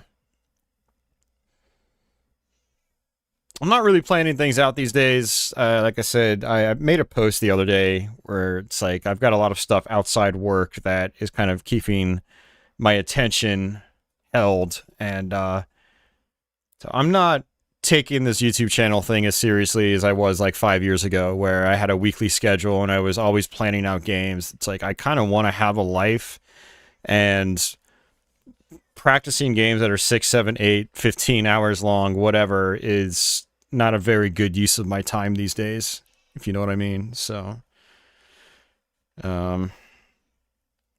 okay, Orbital, now you're just trolling me, man. Come on.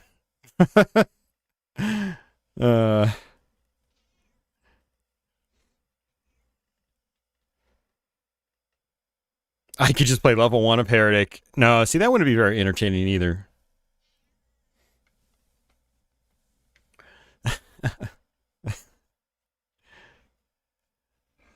I mean, yeah, you know, this whole YouTube thing, I complained about it in my last stream, but I don't get a lot of interaction on my videos anymore. I don't get very many comments. I don't get a lot of viewership anymore, or at least not as much as I used to. And so I haven't been very motivated to put a lot of work into the channel. And so if you guys want to see me put more work into the channel, and you want me to play these longer games, and you want me to do newer games, not even newer games, but games that I haven't covered 1,000 times, then I need you to basically go watch my old videos and give them thumbs ups and leave comments, because that's how YouTube, you know, that's how YouTube recognizes to push my channel in front of other people. And so if you guys want to continue to see this type of stuff, then you need to participate on my channel. And these live stream chats are great, but I need participation on my actual, like, real dedicated videos or live stream archives. You know, go to an old live stream archive, let it sit in the background as background noise for an afternoon, and then like it, and then comment, and then I'll probably respond. I see all the comments that come in, or at the very least, I'll give it a heart if it's not like a really dumb comment. Most of you guys, I think, are really cool though, and you leave good comments when you actually do. So, Kempit said no rest for the living. Yes, I would like to eventually do that. I might even do that soon, because that's just one episode. That's like 8 or 9 levels. And then Doom Zero, I've never actually played Doom Zero, but I've actually seen people play that. It seems like a really easy one by my standards. So I could probably do like a blind stream of that, but I'm not, like I said again, I'm not really planning this stuff out right now. So yeah.